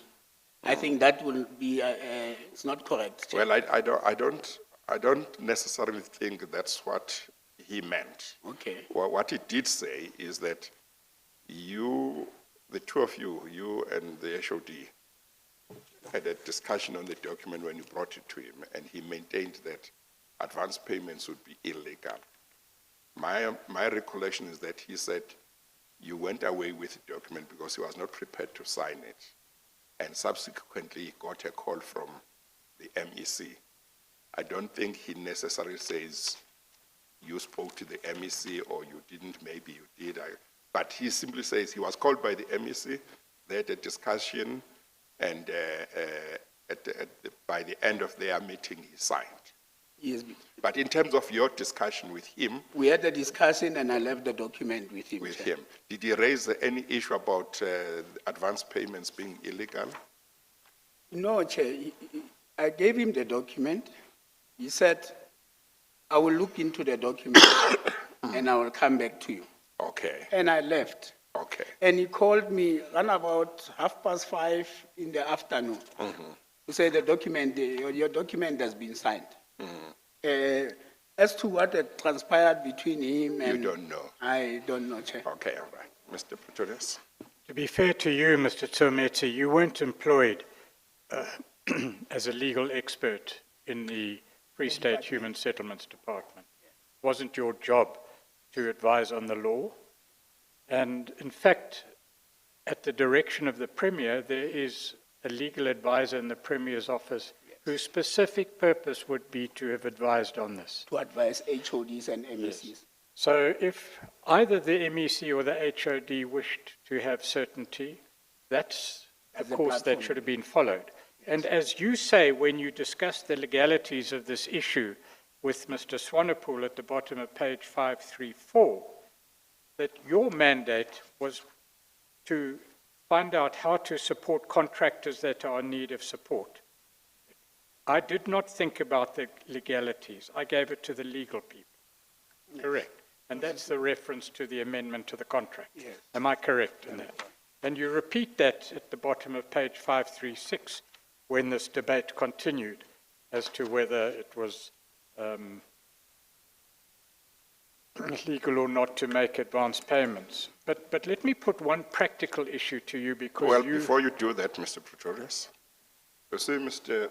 Tometse, part of my difficulty insofar as you may be saying, and I don't know if that's what you are saying, insofar as you may be saying you don't think you were expected to deal with the legalities, is that Mr. Mokoena said, and I think Mr. Maklajwa said also, the legality of advance payment was raised at the meeting, at which you were asked, you were given the assignment.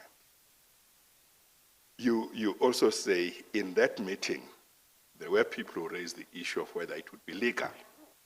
Okay? Now, you were a legally qualified person in that meeting. You didn't belong to human settlements. You were brought in, and you remember earlier on us saying, why were you brought in? And you were brought in. You see, it may be that, I mean, the fact is the document doesn't deal with legalities. But as I have said, you know, Mr. Mokoena said they raised the issue of legalities, and the MEC said somebody advised him that it was legal. They said it was illegal. Somebody who is legally qualified is going to, to prepare a document and doesn't address this question. Chair, I hear you. Yeah, so I just want you, as you give answers to Mr. Pretorius, understand why I was asking you the questions I asked you. I hear you, Chair. But in a meeting like that, where you have an HOD who's supported legally by the head of legal service and the Premier's office to deal with legal matters, and you have the CFO, who's the custodian of the PFMA and its legality. When discussions are taking place and somebody says it's not in accordance with supply chain, I assume, Chair, that the CFO will then take the responsibility to deal with issues of financial management. If the HOD had issues with legal service, the opportunity that availed, he could have requested the head of legal or requested the office of the Premier to provide him with that. Yes, myself, I did not go to that level. Yeah. Chair. Was the head of legal part of the meeting? He was not. Like I said, it was meeting of the executive, the chief directors. And, Yes. yes. Were you the only legally qualified person in that meeting? Matatwa is also a legal person. Chair. There were other legal people. Matatwa has a legal background. Oh, yes. It was myself. No, Mamikis. I think. Okay. I think we are the two that were of a legal background. Okay, no, that's fine. Mr. Pretorius? The chair is absolutely right. There is another version which may not be totally irreconcilable with your version. We'll get there. And that version comes from Mr. Mokoena and Mr. Makachwa. But I was going to deal with that later, Chair, towards the end. That's fine. But it does seem that when the idea was raised, its legality was discussed. I'm sorry.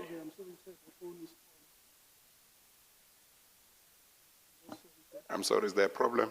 No, the phone is on, Chair. I was just trying to Oh, switch okay, it off. you can switch it off.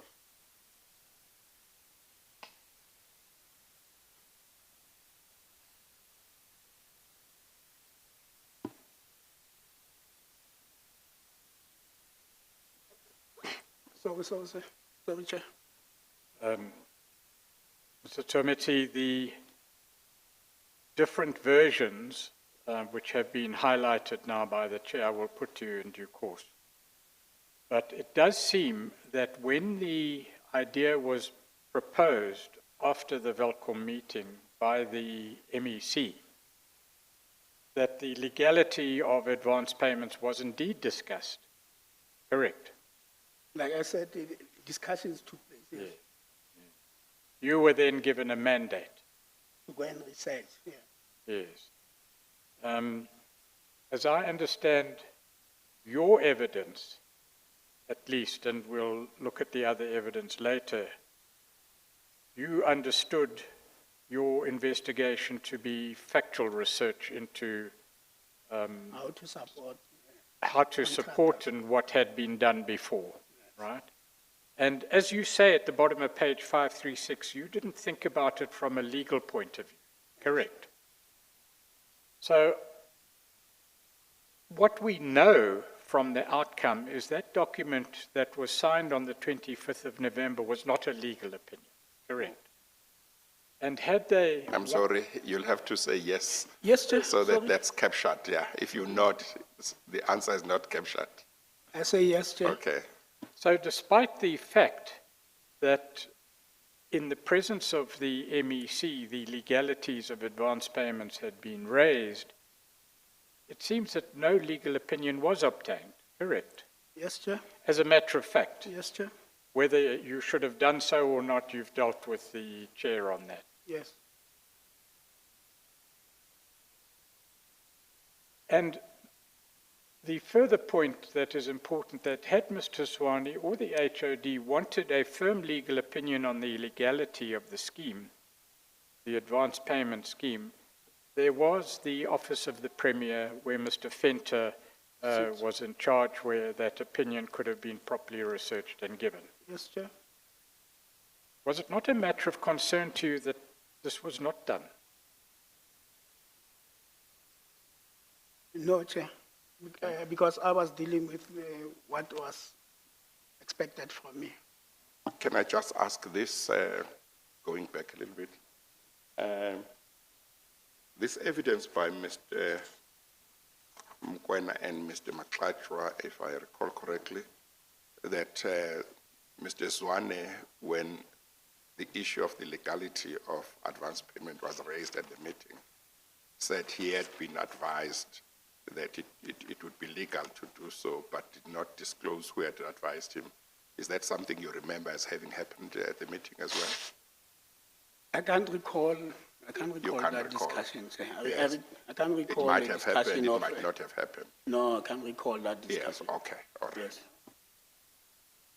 If you would go to page 539, please. There are a number of issues that arose in your discussions with the interviewers.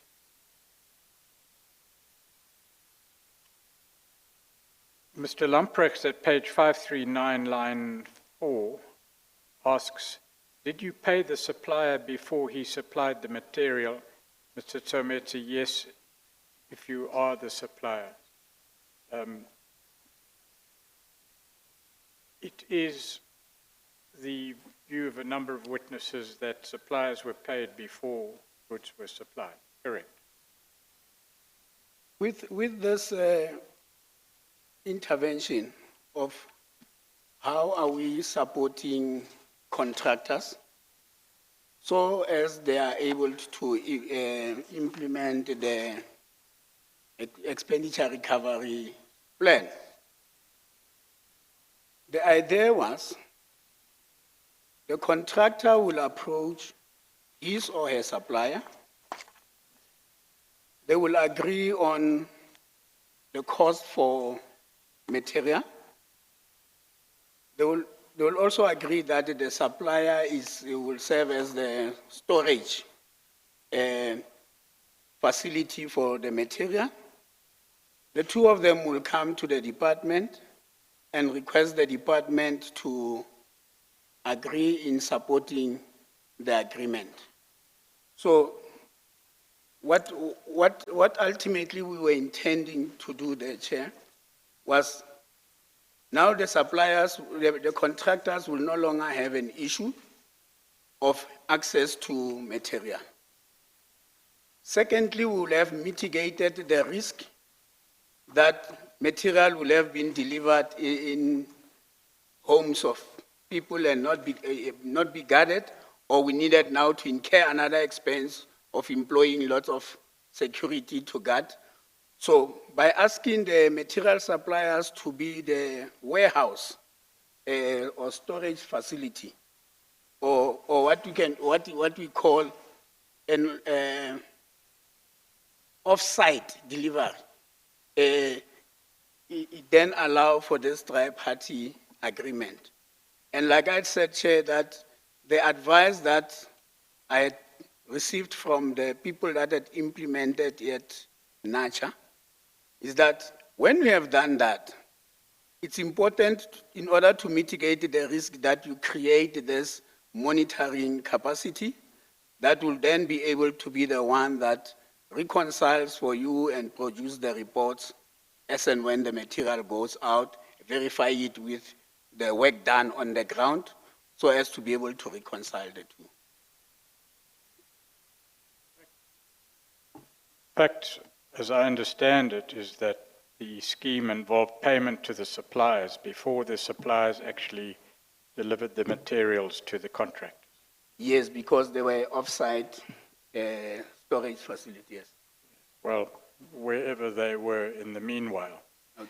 But from a practical point of view, leave aside the legalities because we've dealt exhaustively with the original contract with the contractor, its relationship with the tripartite agreement, and the validity of the session agreement in all those circumstances. I don't really need to do that anymore. The contracts are there and they can be read and judged in their own right. But the ordinary contractual arrangement and practical arrangement on the ground would be that you would have as a department a contract with the contractor. The contractor would then have the responsibility to secure materials. You say yes, yes. Oh, no, I was still following before I respond. Sorry, Chair. Yes.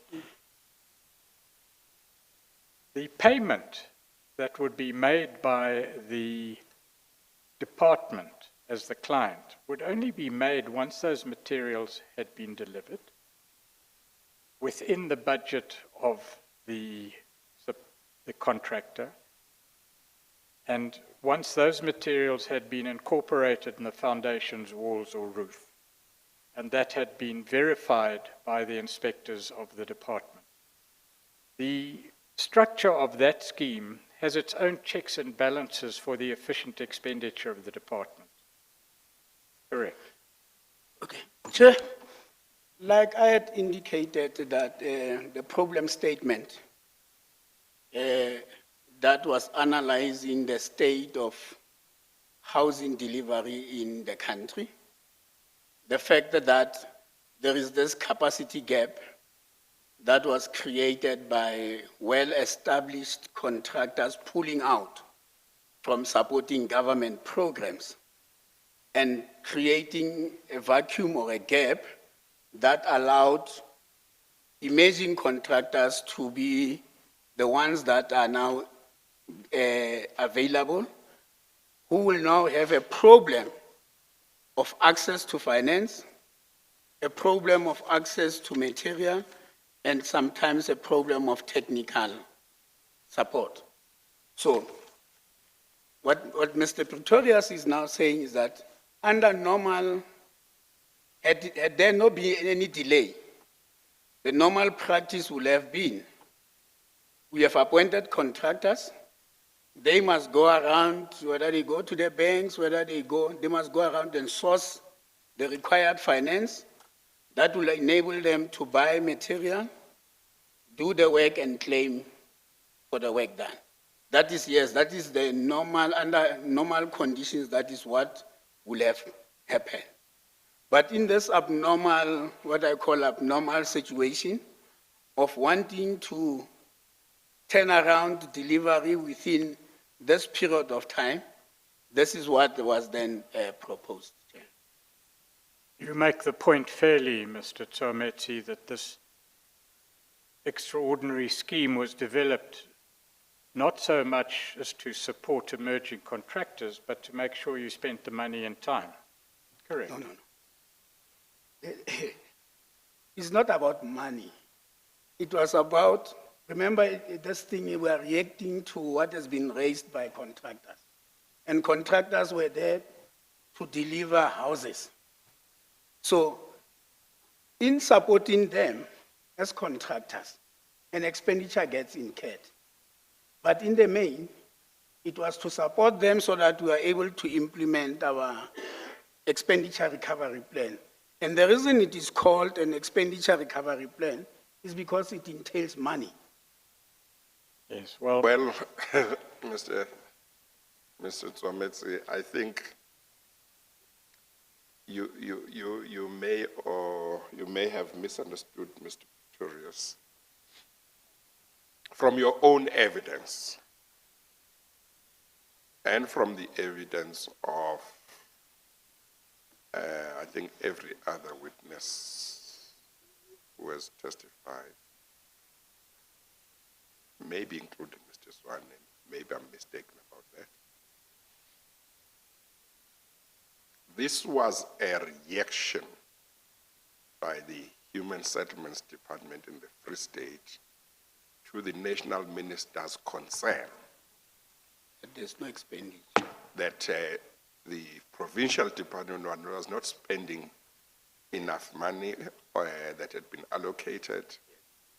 And even before there may have been a threat from the national minister or the national department, everybody knew that if there was no plan that was satisfactory to the national department as to how you would improve your performance, money would be taken away from you. Yes. So this whole, all these activities, this whole thing was happening because you were seeking to make sure that the department in the Free State didn't find itself having money taken away from it. Yes. But in the process of wanting to achieve that, you then sought to assist contractors. Yes, Chair. And not only that, I've had In other words, the assistance of the contractors was secondary. The major thing was to improve the expenditure. I hear you, Chair, but the impact of that solution is that we were then able to continue to deliver on the promises that we had made around houses. Chair, I don't know as to whether the commission had looked into the annual reports. Well, of the I haven't looked at the annual reports, but I'm just concerned about the proposition, your response to the proposition that Mr. Pretorius put to you, Yes. that you seemed to dispute, and I didn't expect you to dispute, and I want to make sure that we are all on the same page. Yeah. As I understood the proposition, he meant to say there was a recovery plan Yeah. that was a response, the provincial department's response to the concern of the national minister. Yes. And this recovery plan, for it to work, it became necessary to assist contractors because otherwise they would not come on board. Yes, Chair. But the primary thing was responding to the national minister's concern. Yes, Chair. Is that right? Yes, Okay. Chair. I think we are on the same page And now. I was just saying, Chair, I know that we are not dealing with the impact here. It might be something that, but when you look into the annual reports of the department, and you look under the performance of 2010, 2011, which is recorded as 5,216 units completed. But when you go to the next financial year, and it is also recorded in the annual report, it then shoot up to 9,070. And when they indicate why there's this high volume, they then say it is in completion of the backlog of 2010. So, yes, there's these houses that have been, the support that we have given to, but it has produced. It has assisted the province to produce on the ground. That's number one, Chair. Number two, it will be very important to check with the same contractors that were assisted, whether by doing this thing, have we been able to meet, remember that diagnosis I've talked about, Chair? Have we been able to assist them to then start to be financially better? by providing them with material without having to go through. So what I'm saying, Chair, is that the product in terms of units that have been produced during that financial year, which are contained in the annual report of that financial year, indicate that on the ground there is completeness. Well, the HOD of the department, the one who followed Mr. Mukwena, says that arising out of how the department responded to the national minister's concern, there is more than 500 million or 600 million rand that is unaccounted for. You might not be able to say anything, but I just want you to know that as you look at what you say may have been benefits, There's still, yeah. yeah, I concede, Chair. That's Yeah. what I'm saying. When you develop a solution, you will always have to take an assessment, identify the gaps, identify opportunities, then going forward, then be able to say, is this thing something that can work? And can it be improved?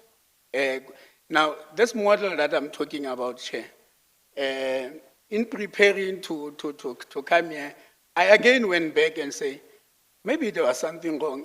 Are there other provinces now that are doing exactly that, this thing of supporting contractors? I then discovered again that in the Western Cape, partnership between APSA, material suppliers, government, and an NGO has been established to make sure that there is capacity and support to contractors so that they are able to deliver. So there is this thinking in the country to say contractors needs to be supported. How it is being done, Well, I think the principle can't be wrong. It's how you do it. That's what I'm saying, You've Chair, got yes. to do it in a lawful way. Yes, Chair. Mr. Pretorius? Yes. You would go, please, for the moment to FS 17. I want to deal with a few things that you said in the disciplinary inquiry. This is the transcript of the disciplinary proceedings. Yes, sir. FS 17, 777.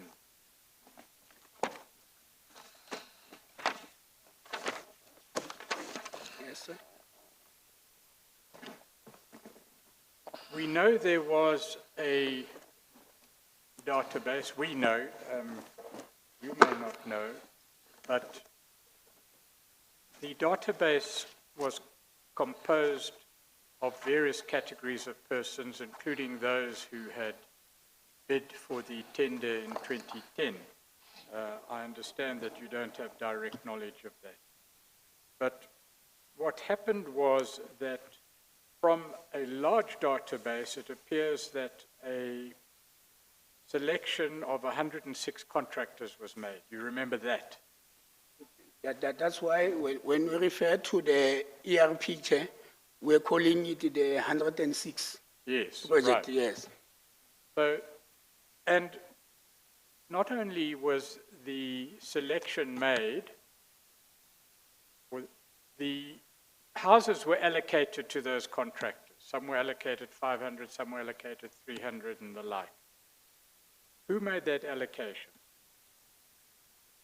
I will not know. But the principle, Chair, is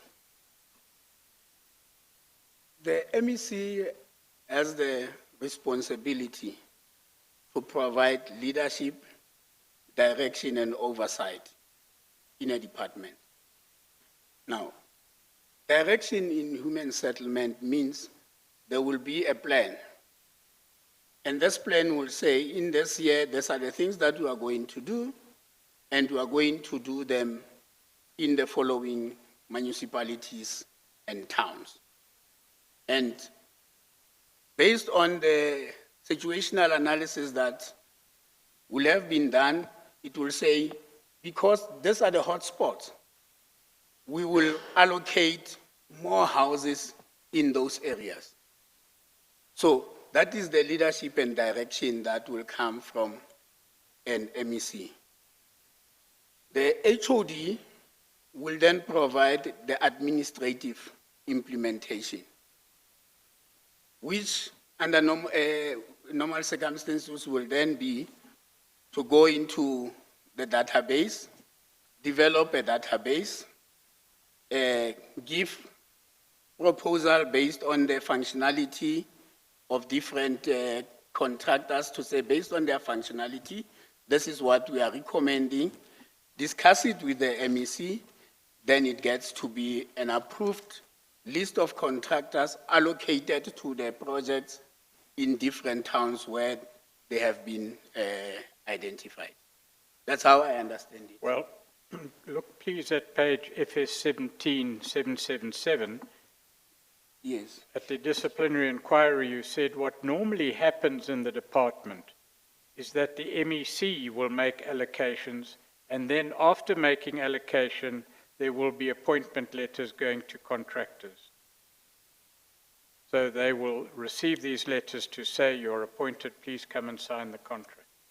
Is that correct? Yes, Chair, that's the point that I was, the sequences that I was talking about, that after that has happened, after the HOD has consulted with the MEC and then there's this list that has been approved, then that is the time people, those who are on that list will then be invited and then they will get their letters from the department. It then just become an administrative function. Because we know that list of 106 is signed by the MEC. Okay. He makes the allocations and then that is implemented with the HOD. Yes.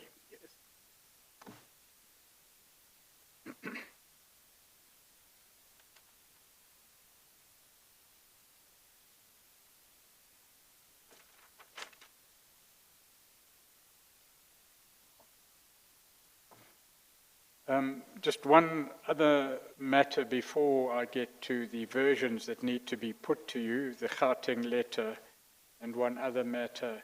If you go to FS 17791, please. FS 77?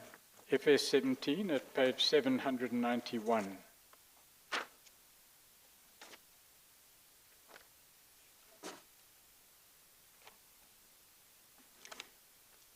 Yes.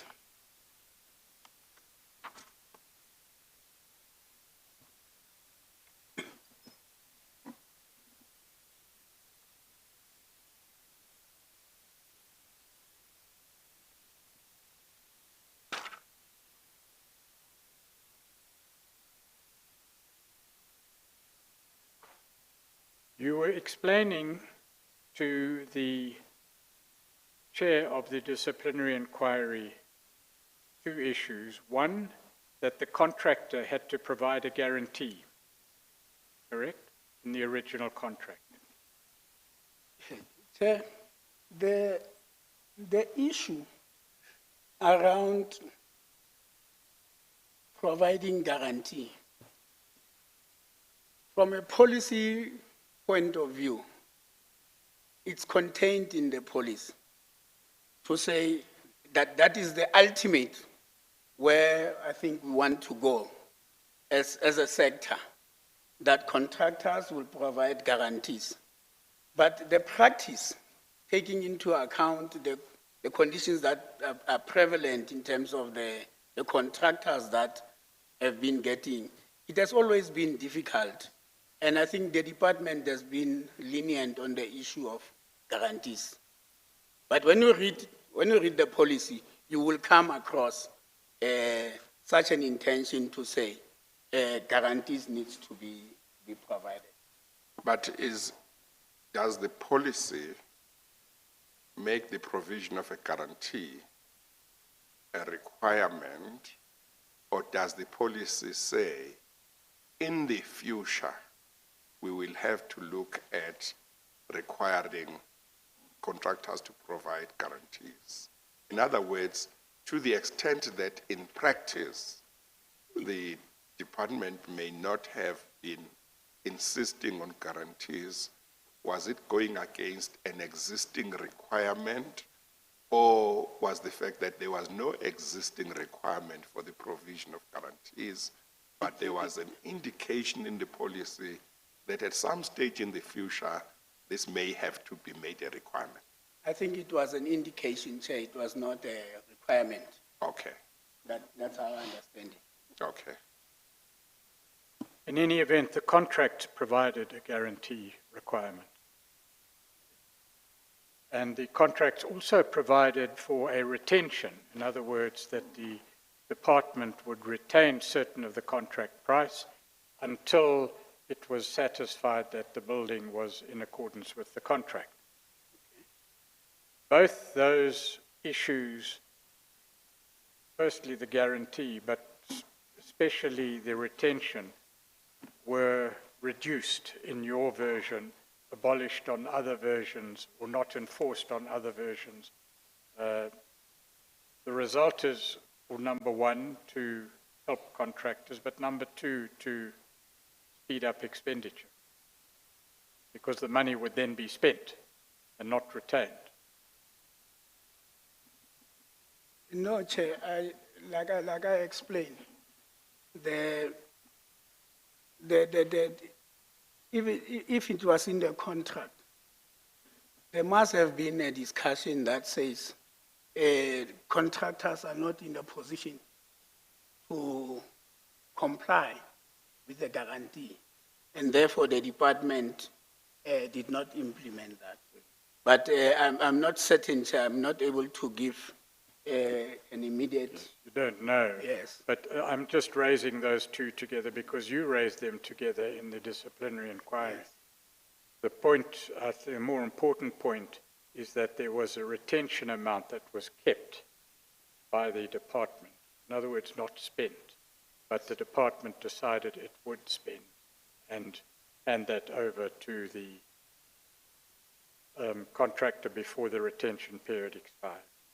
Are you Well, aware I of can't that? comment on that, on the daily, but if that has been achieved as a fact, Chair, I All will right, you accept don't it. know. Fine, that's okay. I'd just like to put to you briefly Mr. Mokwena's version and Mr. Matlacha's version in relation to certain issues. Mr. Mokwena says that at a stage, Mr. Zwane called a meeting to say he had a solution or proposal in relation to the unspent monies, the monies that had to be spent. Now, it may not be so irreconcilable with your version, except to say that you say that that meeting occurred after the Velcro meeting, correct? Yes, Mr. Zwane made the proposal. correct. You say the legality was discussed. The implementation of the document, yes, and other people raise issues of legality in the meeting. Yes. Did Mr. Mokwena have an issue with the legality?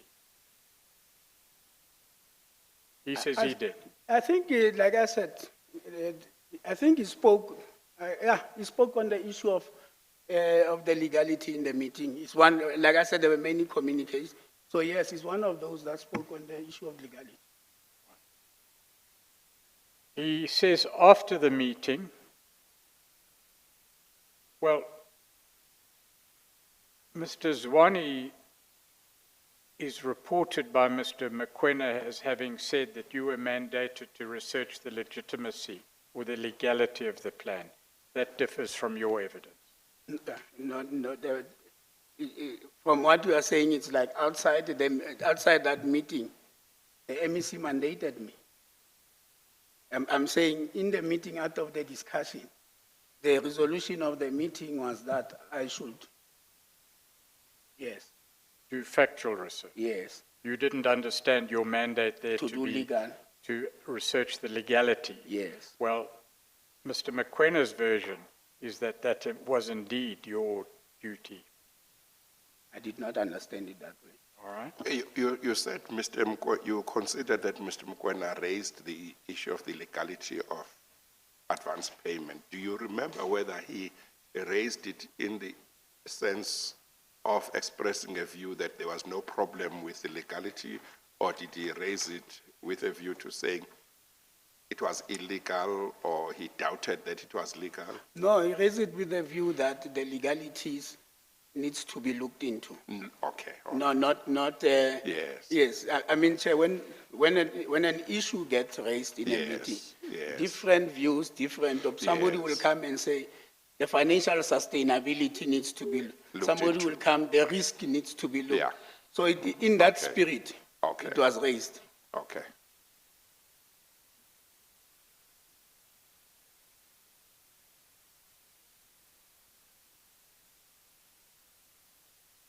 Mr. Mokoena also gave evidence of a meeting he held personally with Mr.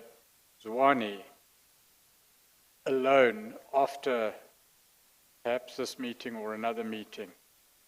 You weren't privy to that discussion. No, Chair.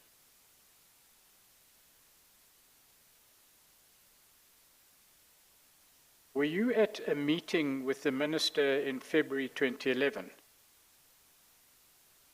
During this transition, Chair, like I said, me fighting, why going to, I'm not so sure whether was I part of a meeting, but it's something that we can check. I can't recall that. Well, let's just go to the reference. It's in FS 12, page 348.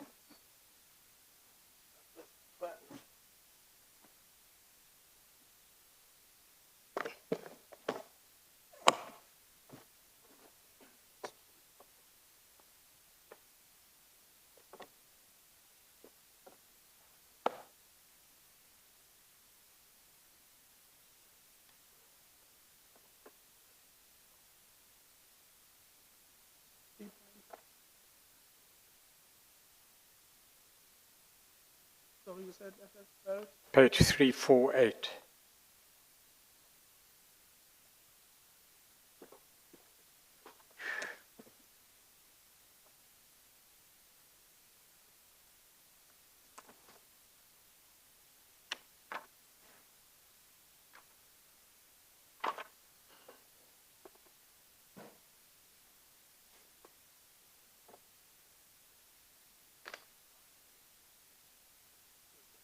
This is the affidavit of Mr. Mokoena. He says in paragraph 27, during February 2011, the MEC of Human Settlements, Mr. Zwane, myself, our new CFO, Ms. Debbie Hutting, and if I recall correctly, Mr. Muso Tsuametsi, attended a meeting called by the Minister, Mr. Suhwale, and the Director General of Human Settlements, Mr. Tabani Zulu, to explain why we made the advance payments. Did you attend that meeting? That's the meeting that I'm saying. I can't recall attending a meeting with the minister. I don't have that recollection. All right.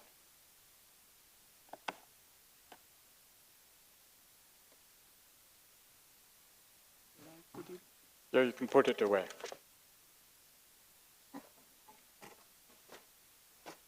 Is it correct you may have attended that meeting? But you wouldn't then recollect what happened? I don't recollect, Chair, but it's such an important occasion to sit in a meeting with the minister that I find it strange for me to forget. Right.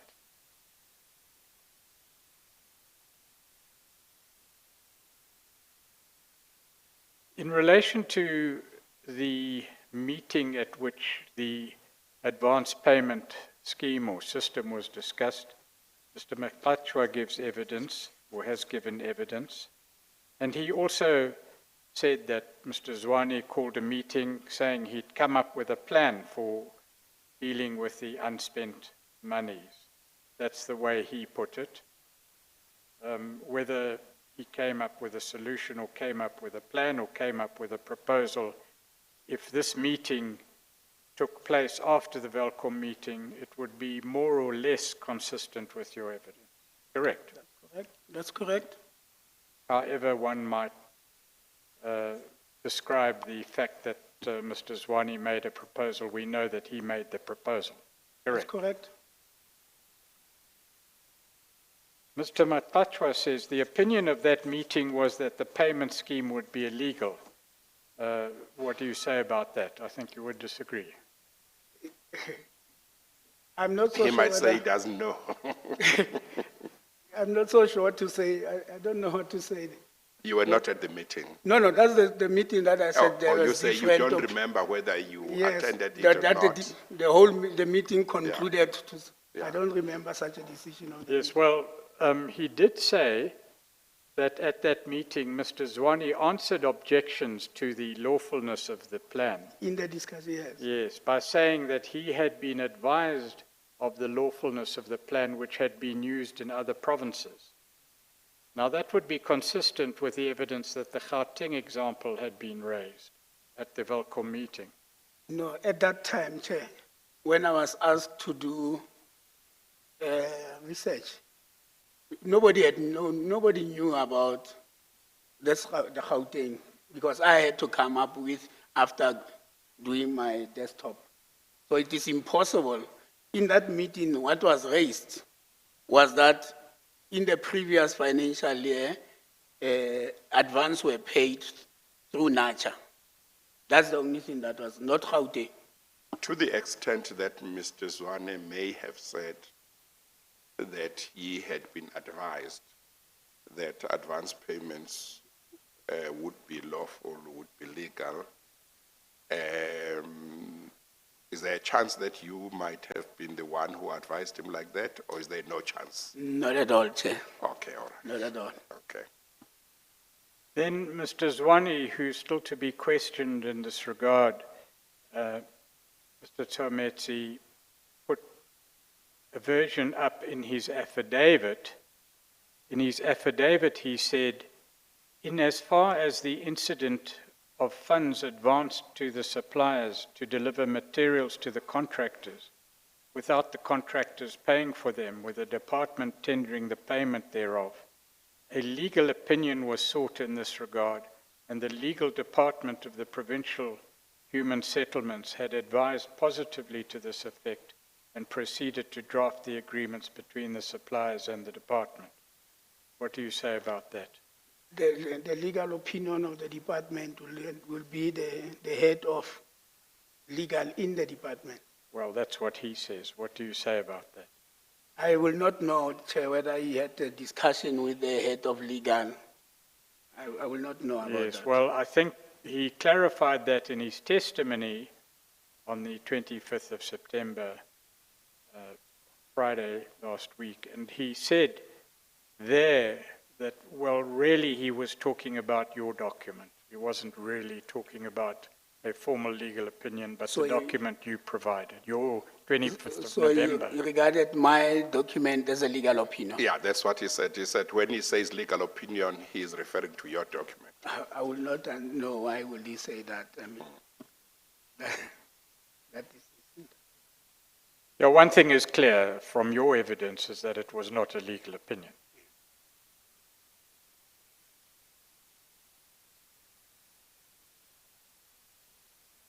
Then you've explained, I had versions to deal with in regard to the response to what was said at MinTech and MinMec, those meetings of November 2011.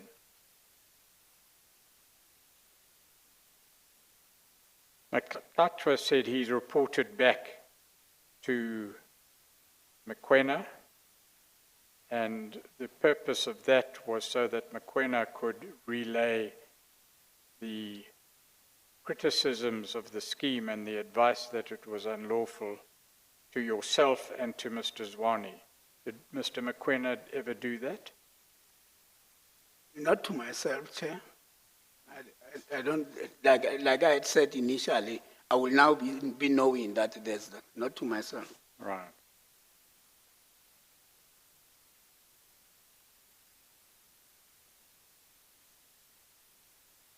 Mr. Zwane's evidence was that the HOD reported back to him after the MinMec meeting that certain adjustments had to be made to the expenditure recovery plan. Did you ever come to know of that? I will not know the outcome of discussions between the MEC and the HOD chair. In any event, we know, and do you know, that ultimately the minister, national minister, said these advance payments must stop?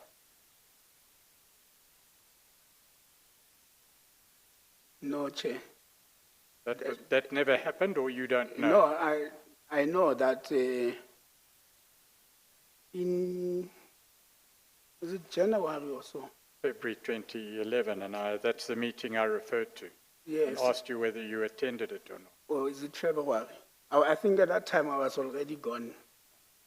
And, you see, Chair, that period of that lull and me fighting, where I'm going and what is it that I'm going to do. I was no longer as active. Okay.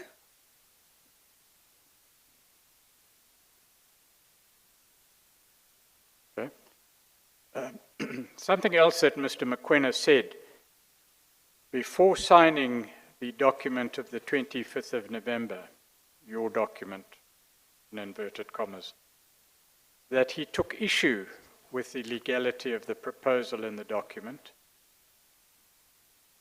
And Mr. McQuena says that you then went to the MEC, and the MEC then summoned Mr. McQuena to ask why he was refusing to sign the document. Do you recall anything of that? Like I had already said to the chair, that what I recall is that, yes, I prepared a document and I gave it to the HOD, and he said, I'll revert back to you, and later that afternoon he called me. At no stage did I discuss that same document with the MEC.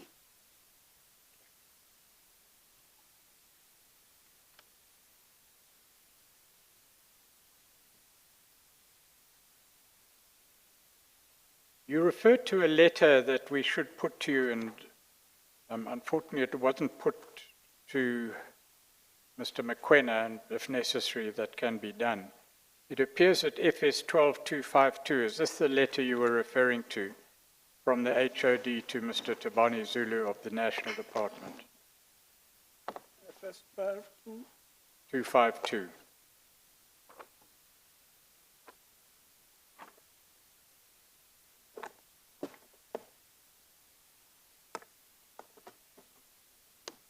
Yes, I'm on it. You raised a letter, the issue of a letter between the provincial department and the national department. Is this the letter? Yes, sir. What point do you make on this letter, in regard to this letter? We haven't put it to Mr. McQuena and might have to do so. Yes, Chair, I'd raised this letter in the context of approval from national. Now, I'm saying, in the first paragraph of the letter, it raises a disappointment. Now, if it raises a disappointment, it means there was a stage where there was a meeting of mind. It says, I'm disappointed that I learned from the media this morning of your announcement in Pretoria yesterday regarding the possible forfeiture of conditional grants funding by the Free State Department of Human Settlement due to inadequate expenditure and performance. Then it goes into to explain the issues that the department embarked on the ERP in November 2010, which saw the establishment of the executive high-level and operational intervention teams. And somewhere, Chair, it talks about or I think it's point number 4, that during a meeting held with representatives from National Department in November 2010, we committed to report on our expenditure to the National Department on a fortnight basis. Now, we report on what has been agreed upon and accepted. And that's the point that I was saying. My assumption was coming from that. When I looked into these things, like there was an approval, but I might be wrong in my interpretation. Well, let me put to you what happened. At the meeting of the 18th of November, the MinTech meeting, it was said in very clear terms to the departmental persons who attended that this expenditure recovery plan is not going to work. That's the evidence, and it's backed up by the minutes, and I can show you the minutes if you like. That was noted at the meeting the next day of the MinMEC, the ministers' meeting, and it was reaffirmed there that monies would be deducted where necessary from the budget or not paid over. The evidence has been that notwithstanding that, Mr. Zwane insisted that the program go ahead. What happened then was that the National Department stopped paying the money, 256 million rand, because they were not happy that the expenditure recovery program would work, consistent with the approach taken on the 18th and 19th of November, and inconsistent with the approach in the department by Mr. Zwane, under Mr. Zwane's leadership, that the expenditure recovery plan should continue. Those are the facts as we have them backed up by the minutes. So it wasn't as if there was a change of mind on the part of National. National's position was consistent throughout. I hear you, Chair, but the only point that I'm not able to understand is when you say the view is that your plan will not work. Is that a disapproval? And when Mr. Mokoena later comes, Of course, it is a disapproval, because you can't approve a plan that you think won't work, can you? Chair, when you present, remember the instruction is you must come and present to National your plan. So normally is that National will evaluate the plan and it will confirm to say your plan is not approved. Now, the point that I'm only saying is that yes, they are saying it will not work. But on the other letter that is from the HOD to the Director General says, we had committed to report on a quarterly basis. So that's for me what it says, that yes, they might have raised a concern that your plan is too ambitious and it will not work. However, give us your weekly expenditures that will show whether are you meeting this plan as you had promised that you will meet. Because later, I think that is when now the minister make a determination to say, even notwithstanding this, I'm still now taking some portion of the money away from the province. Yes, well, consistent with the approach of the department, which seems to have been accurate not only at the time but with retrospect, the witnesses that have given evidence on the expenditure recovery plan have to one degree or another all agreed that it was unrealistic and had no chance of being implemented in fact. And so the representations in this letter would be subject to the same criticism. Do you agree? Unrealistic, yes, in a sense that we had planned this thing within the period that is called a resting period, because it's the period of December, but it will have made a big dent in a sense that work will have been fast-tracked on the ground. Complete, no, but big progress will have been achieved. Well, that plan didn't address the question of how the department would achieve the targets that were set out in the plan. The plan indicated effective certain targets by certain Dates. dates. Yes. But my recollection, and I put this to some of the witnesses, I think, including Mr. Mukwena, that if you look at the plan, it didn't address how the department would achieve those. And if the national department looked at it, they were bound to raise that question, to say, we can see your wishes. You wish to reach this target, that target, that target, but your plan doesn't tell us how you are going to get there. You understand that? I hear you, Chair. But the fact that all of us, including officials in municipalities, were on a daily basis getting reports, monitoring what is happening on site, both in terms of the level of whether it's foundation, wall plate, or completion, and producing those reports to say, this week, so many foundations are complete, so many wall plates are complete, no completion of the final structure.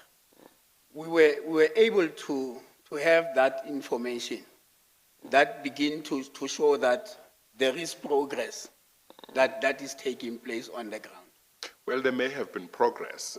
But The it was point not is simply contained that in the document. The plan did not show how you would make that progress. Yeah. I concede, Chair. Yeah. And the comments of the chair are consistent with the minute, and that minute has been put in evidence, where the remark was made at the Mintec meeting that the plan as presented does not demonstrate the ability of the province to spend the 1.42 billion from now until the end of March 2011. And it turned out to be correct that was not possible. Correct. Concede? You nod. Yeah, I said yes. Actually, it may be that's a misnomer to call it a plan. It's a wish. It's a wish list.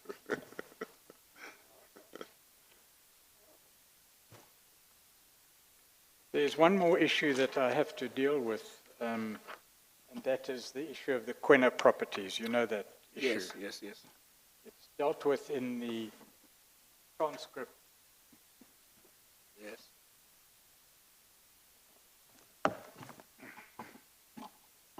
At page 558 of FS 13. F? FS 13, page 558.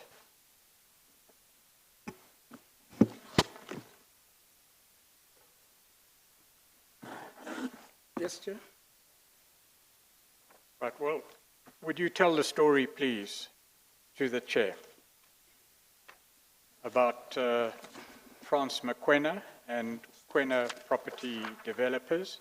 And once you've told the story, I'll ask certain questions. Yes. Chair, I'm now in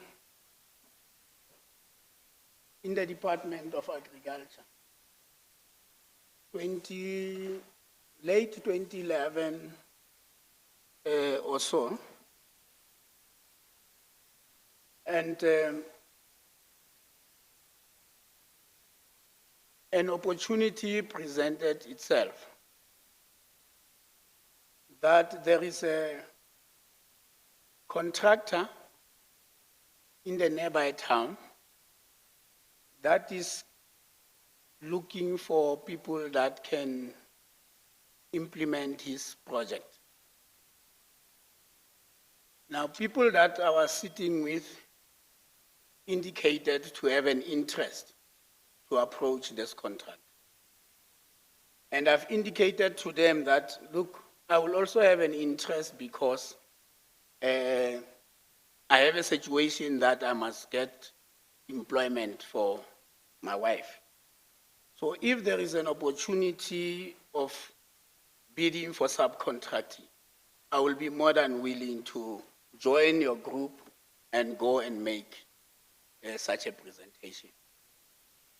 And it happened that the contractor that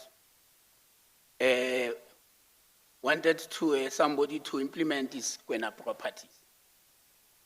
And we approached him and we said, we would like to make a proposal to you on implementing your project.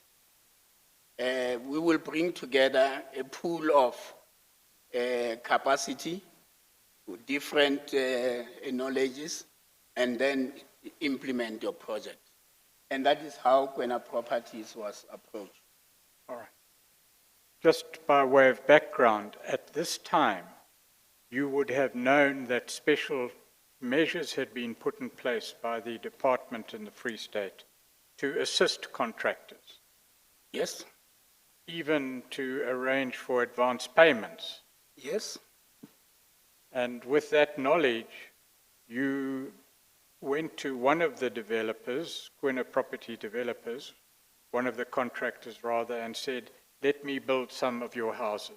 You've been allocated 500 houses. I want to build some of those houses. Correct. Yes? We know that Kwena Property Developers was granted a contract to build 500 houses. Yes? Could they do it? They had started, Chair, in building the houses. I think they had started with the foundations. And when we met him and we asked as to why do you want, he then said, I have to focus. He had other projects in other districts. And he said, traveling to Bloemfontein and coming to manage this project, it's actually taking a lot of my time, and therefore I would like to focus on other projects that I have in the Eastern Free State. How many houses did he agree Well, that? the question was whether Kwena Properties could build 500 houses. In other words, did they have the capacity, to your knowledge?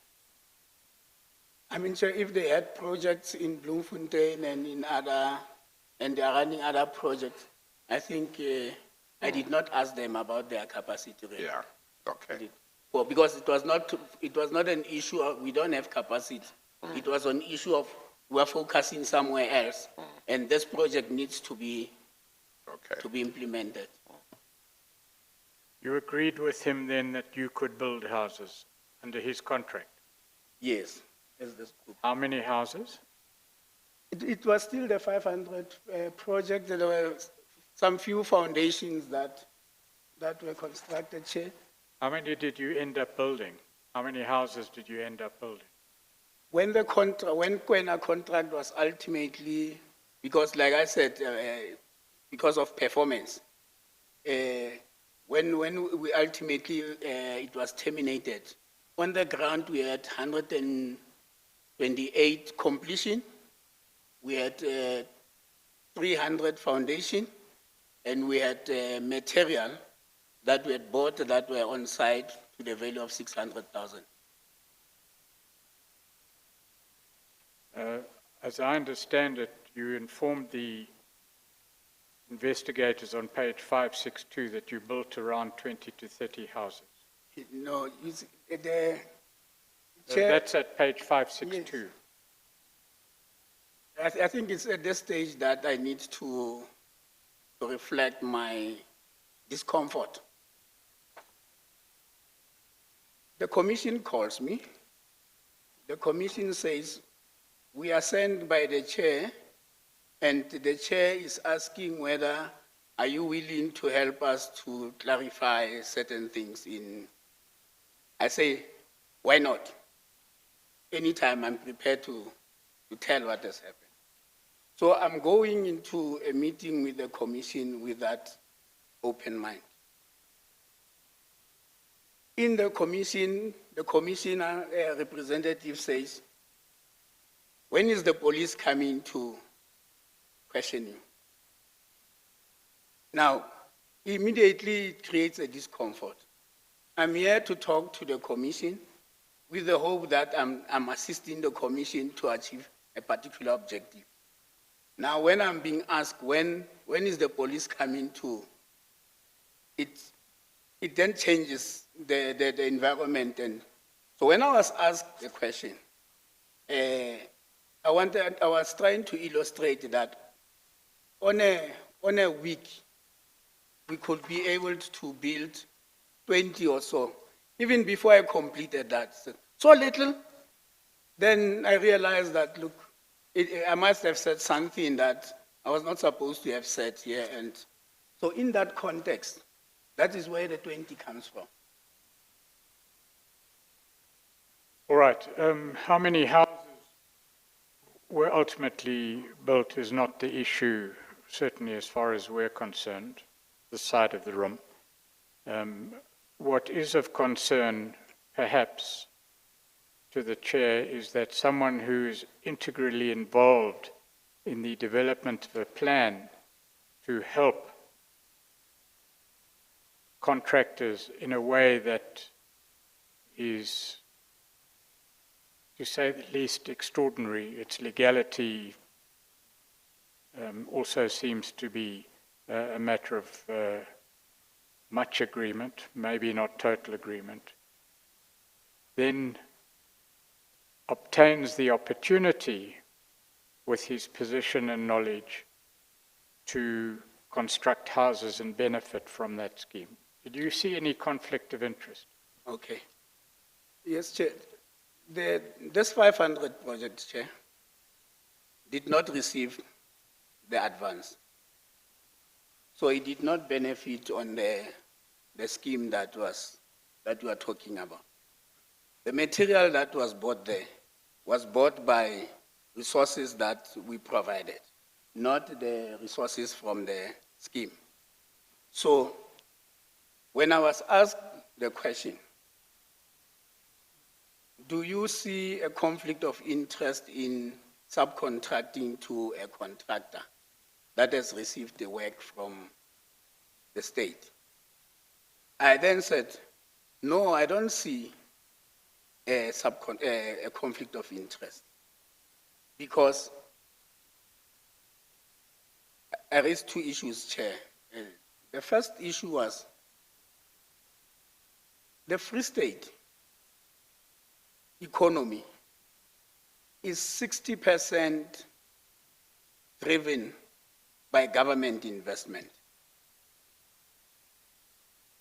which simply means that almost everybody in the Free State is dependent on government resources one way or the other.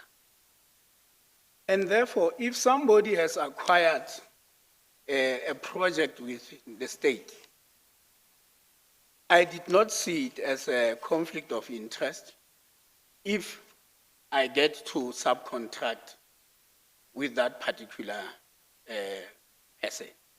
And in that context, that's why I raised the issue that I don't see the conflict of interest. And I may be wrong, Chair, but that is. Then the second issue that I raised, Chair, which I see it as a big problem for the country very soon. And it's about the bottleneck of what we call middle class officials and their families being able to make an economic living. In this context of the Free State being 60% of where we are now, the position is no government official must do business with state, including their relatives. Now, if you take the Free State, where the bulk of what you call middle class are people that are employed either by municipalities or by state enterprises or provincial government or national departments that have offices in the province. And you take them to be a minimum of 500,000.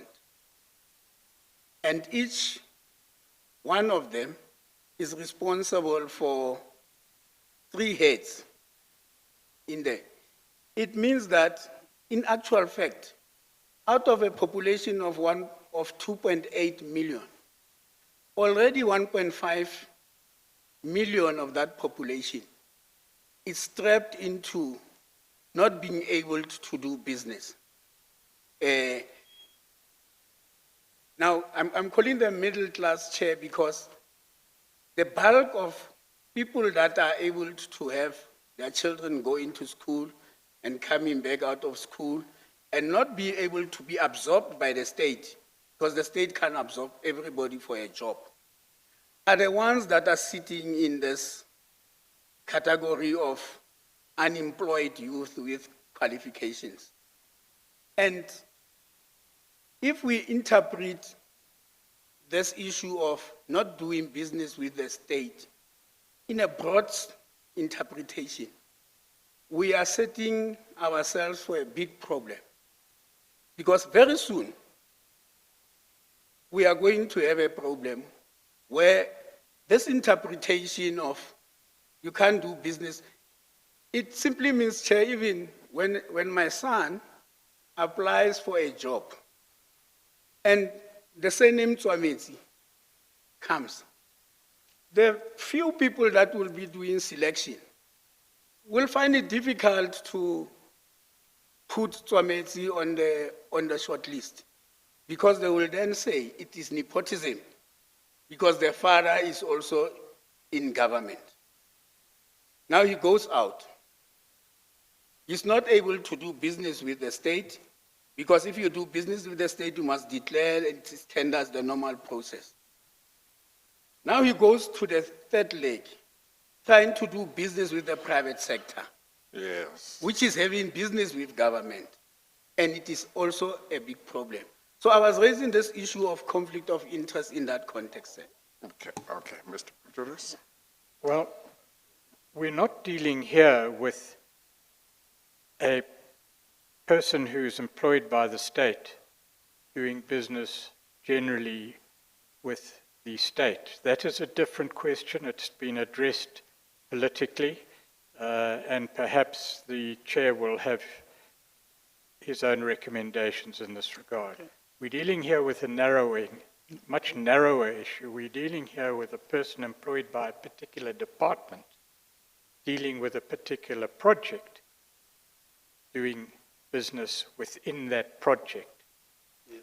And let me just take that a little further.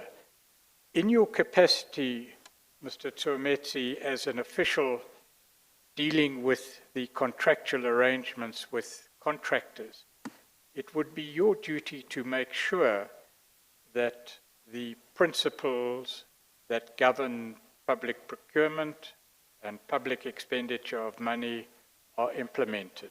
I agree. And that the public who are the benefit of the project, the department with the allocation of its funds, and the contractors and suppliers are dealt with in accordance with a certain set of principles. Correct? I agree. The contractor may or may not have a public motive, public interest motive, and want to do good and provide a service. But essentially, it's there to make a living and to make a profit. Correct? Correct. That's where the conflict arises. That you were on both sides of the fence. You were, on the one hand, dealing with a certain set of issues, and on the other hand, you were benefiting from those. That's the interests clash and the interests differ, and you held interests on both sides of the fence. I don't think so, Chair, but I hear what Mr. Pretorius is saying.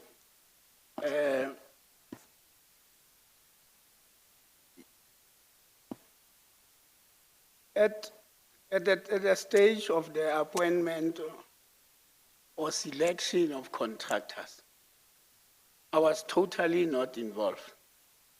I was in a different department called Local Government and Traditional Affairs. When the department received a ministerial concern, yes, I did get involved. When the solution was implemented, which I was party to, I was involved. When I had left that department and I'm now in agriculture, and this opportunity availed itself, if this contract had received an advance payment, it would have meant that I've created a situation of an advance payment, and I'm now implementing it on the site. And yes, in that situation, I would have seen it would have been a conflict of interest. But the fact in this matter is that, yes, there was this contract that was allocated. It never had an advance payment. All the funds that were utilized is funds that we had to bring together to make sure that the project gets implemented. That's the. Well, just one qualification to what you've said. We don't know the answers to those questions. The investigators have not established them. But if at the time you were creating a regime to assist contractors, you were also contemplating going into business as a contractor, the conflict of interest would be more accentuated. You agree to that? Yes. Okay, subject to just looking behind me for a second. Those are the questions. Any re-examination? No, Chair. No re-examination. We are satisfied.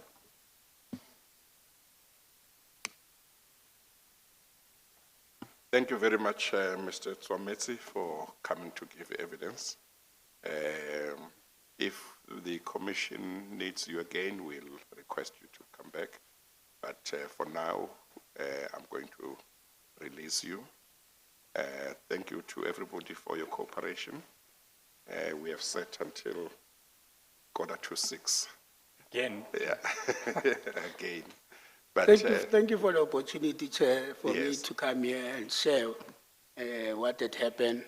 And I hope, Chair, I still hope that the government of today will be able to find an amicable solution in dealing with the colleagues of ours. It's not nice for people to fight government, but where there is wrong, it must be dealt with. But in this situation where the intention was to try and assist government to achieve, yes, it might have been irregular. Yes, there might have been challenges, but I hope that the government will be able to look into holistically what is it that has been achieved, what is the impact of that solution to the contractors, is there work on the ground, and find it within themselves to amicably resolve the problem with my colleagues that are still battling and are staying outside. Yes. And secondly, Chair, yes. Sorry, just to interrupt, you're talking about the persons who've been disciplined. Yes. And secondly, Chair, like you have indicated that where we have done wrong, I accept, Chair, that we might not have been vigilant enough. And yes, we might have rushed the issues. And for that, I would like to take part of the responsibility as part of the team that came up with the solution and with all its weaknesses and shortcomings. Thank you, Chair. No, thank you, Mr. Tswametsi. I think that's very important. As I said earlier on, I think that South Africans will be happy if they see more leaders and more senior managers who are prepared to look at what has happened, look at the evidence, and look at themselves and say, did I do the right thing throughout? Did I fall short? And be able to say, can I see where I fell short? And for that, I'm taking responsibility. Here is where I fell short. And because those people can then be people who can take part in saying, what is the solution? Because if you deny that you fell short, you won't see any need to come up with a solution. So that's quite important. We are going to adjourn. Tomorrow, Mr. Pretorius, we are supposed to have Mr. Zwane and Mr. Sodi, is that right? Yes, Chair. The former we've postponed, having discussed it with you. Yes, I had hoped that they would come here, or at least the lawyers, tomorrow, so that we could postpone it to a specific date, postpone his evidence to a specific date. Maybe such arrangements can still be made. Yes, because, such arrangements can be made, Chair. Yes, because I do have some dates that we can look at, Sure. which are not too far away. I heard earlier on you wanted a deal about what time we start tomorrow. Well, I've paid my price. Chair, it's just that I have to prepare No, that's fine. for Mr. Sodi. So- And I need to get some instructions in relation to further investigations that have been done. I haven't had a Yes. chance to do that. Yes. What's your suggestion of 11:30, it'll be brief, Chair. We'll be finished by 11:30. 1.